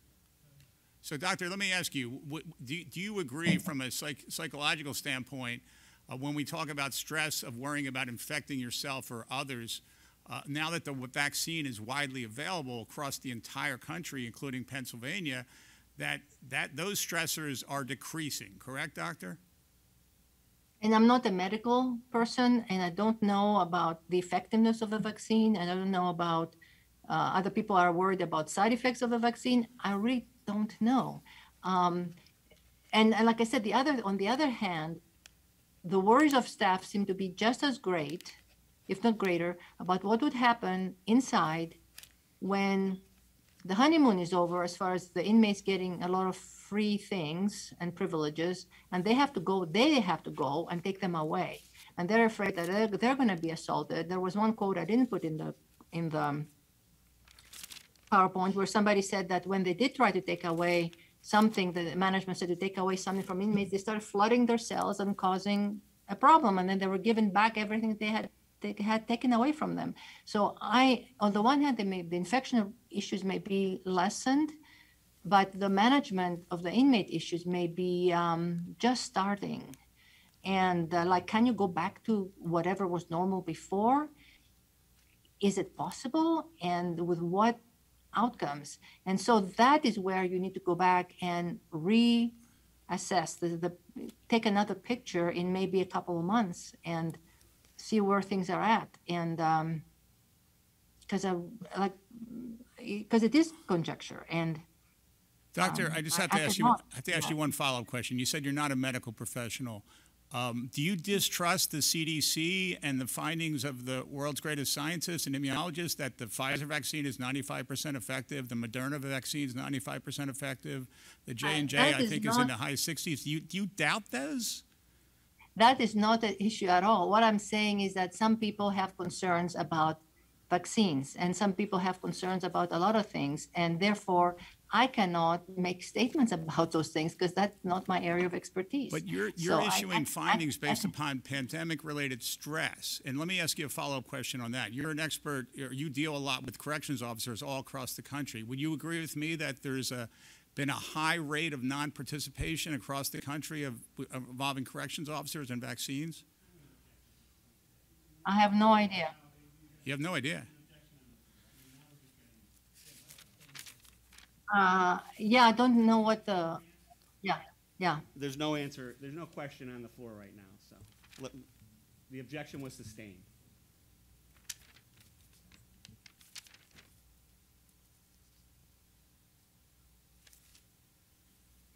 Doctor, you currently don't treat patients, correct? Am I correct that you engage in research and studies, you currently don't treat patients?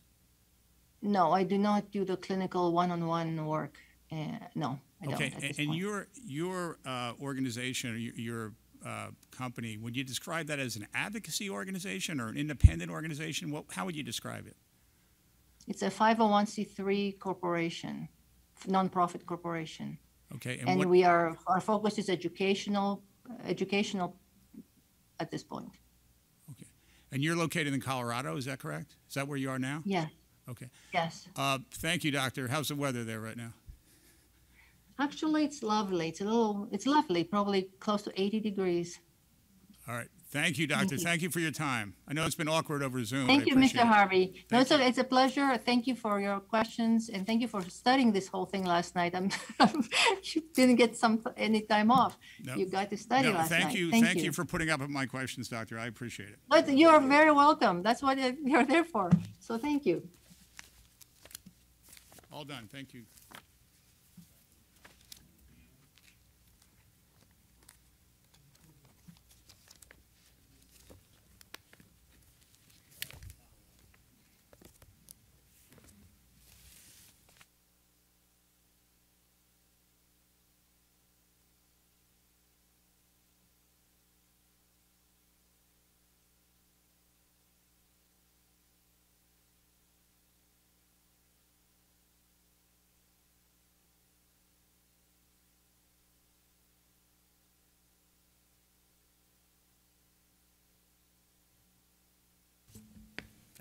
I just want to ask you some follow-up questions. The survey itself and the data that was collected through the survey, the first thing you were asked about was whether some people responded,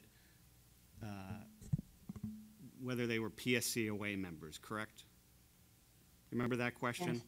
Yes, yes. Now, are you aware that you could be part of the H-1 bargaining unit, meaning you could be a correctional officer or one of the other positions within the H-1 bargaining unit, but you don't necessarily have to be a member of PSCOA. Are you aware of that?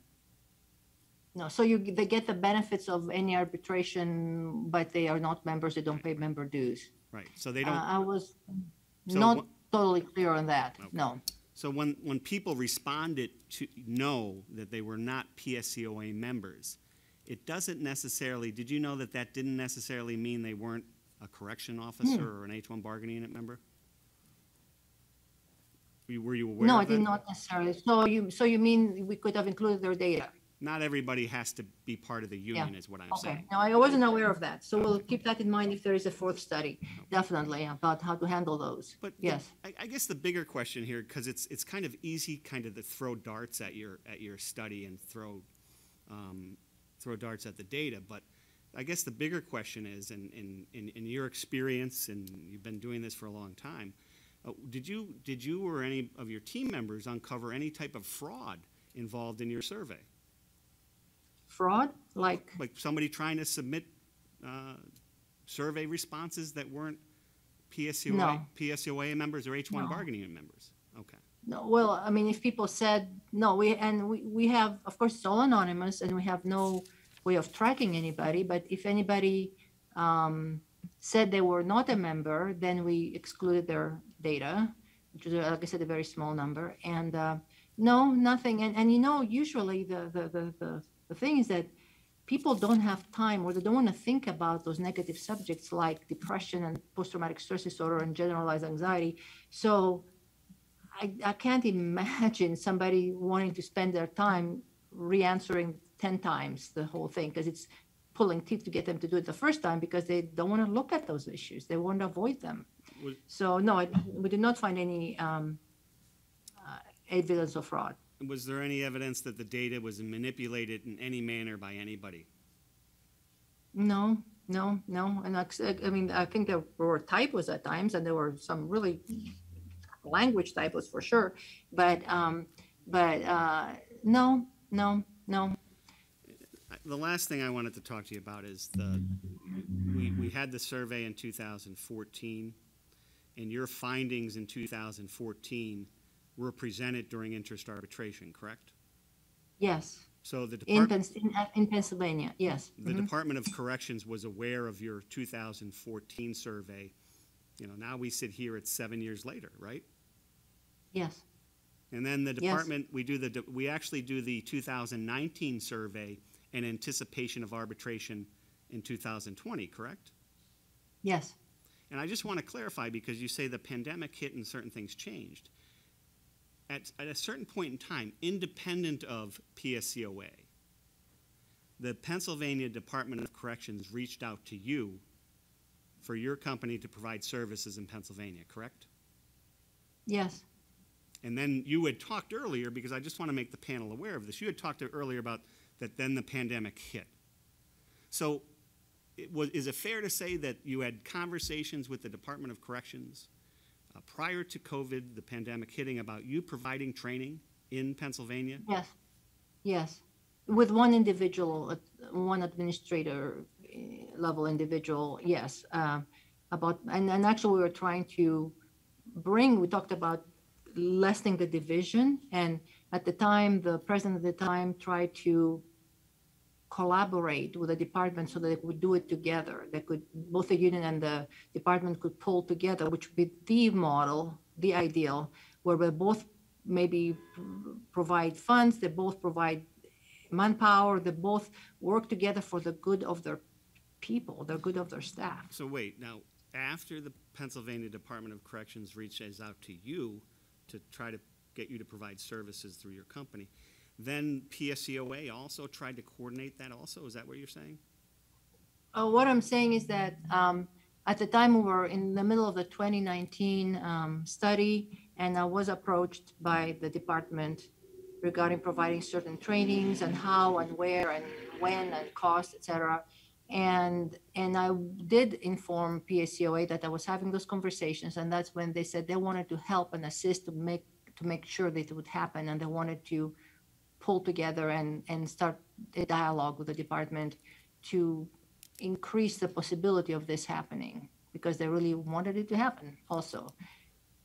And now, do you know why, you had said earlier that the pandemic hit. Do you know why specifically why they didn't decide to do the training that they discussed with you? No, I don't. No, that would be again speculation, but the only thing, and we know from across the country, of course, and in our own lives, is that a lot of things were suspended. A lot of things were stopped because people were trying to figure out how to do today, and everything became online and everything became remote and virtual. And actually, we did change our trainings to be remote and virtual also, so they could adapt to this need.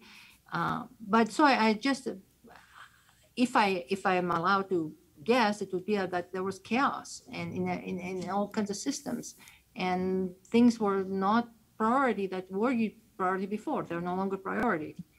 There are other things that become priority, and we understood that. Now, you had discussed many of the different recommendations that you had made in slides 75 and 76.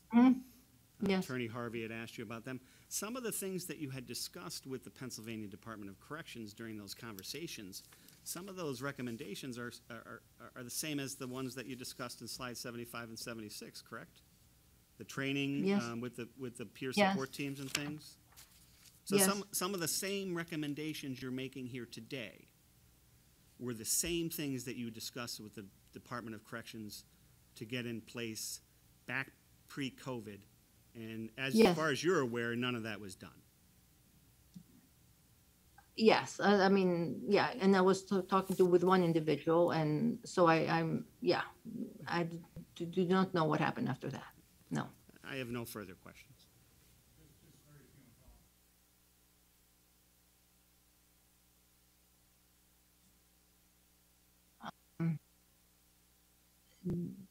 Deborah Sachs, S-A-H-S.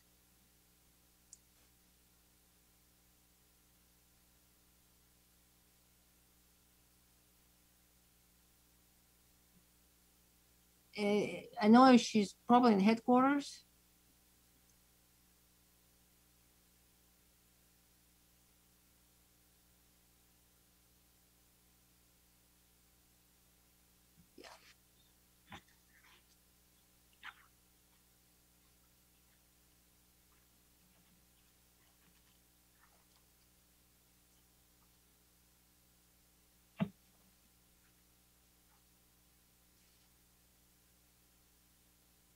Mhm.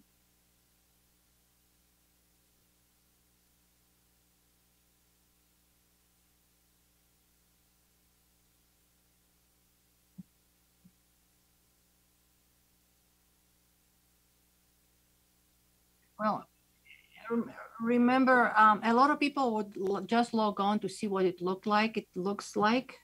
And also because of the anonymity and not collecting any personal data like IP addresses, etc., nobody gets assigned a number when they log on. If somebody stopped, got interrupted, whatever, got in a bad mood and stopped, but they want to come back later, we had a system where they would give the answers 3 non-identifying questions like the name of your high school mascot, and we take that information and form it in like a quasi ID. And if they came back later and retook it, we would discard the prior entry. So we wouldn't have multiple entries from one person. Like, let's say Jim Jones takes it yesterday and today and the day after today, like tomorrow, and so we wouldn't be counting it as 3, we would count it as 1. So we would discard the prior 2 based on that ID question that we create by having 3 little questions about like your high school mascot, your name of your first, whatever, something, and create that ID. So that would be part of that. And then other people, like I said, getting on and not going past the demographics or not getting past anything, just looking at it and saying no, basically, and quitting. So that would be it would be like people, which we get in any survey, people like test it to see what it looks like, but they don't want to take it.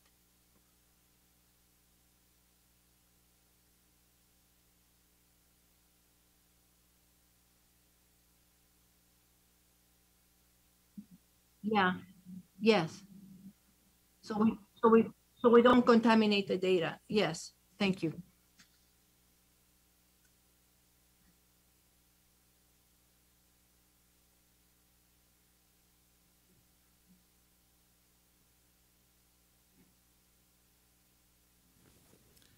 I have no further questions for this witness unless the panel has any questions.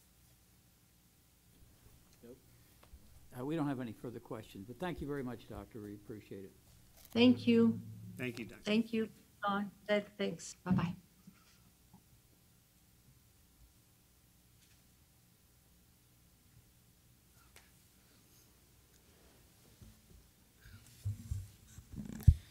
So with that, the PSCOA is going to rest for the day. With our economist testifying tomorrow morning, we would request that we actually start at 9:30 instead of 10, if that's agreeable to the panel and members of the Commonwealth. Understood.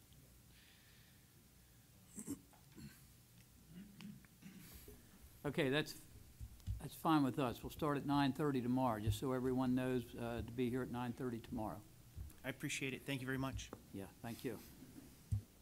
So we're dismissed for the day.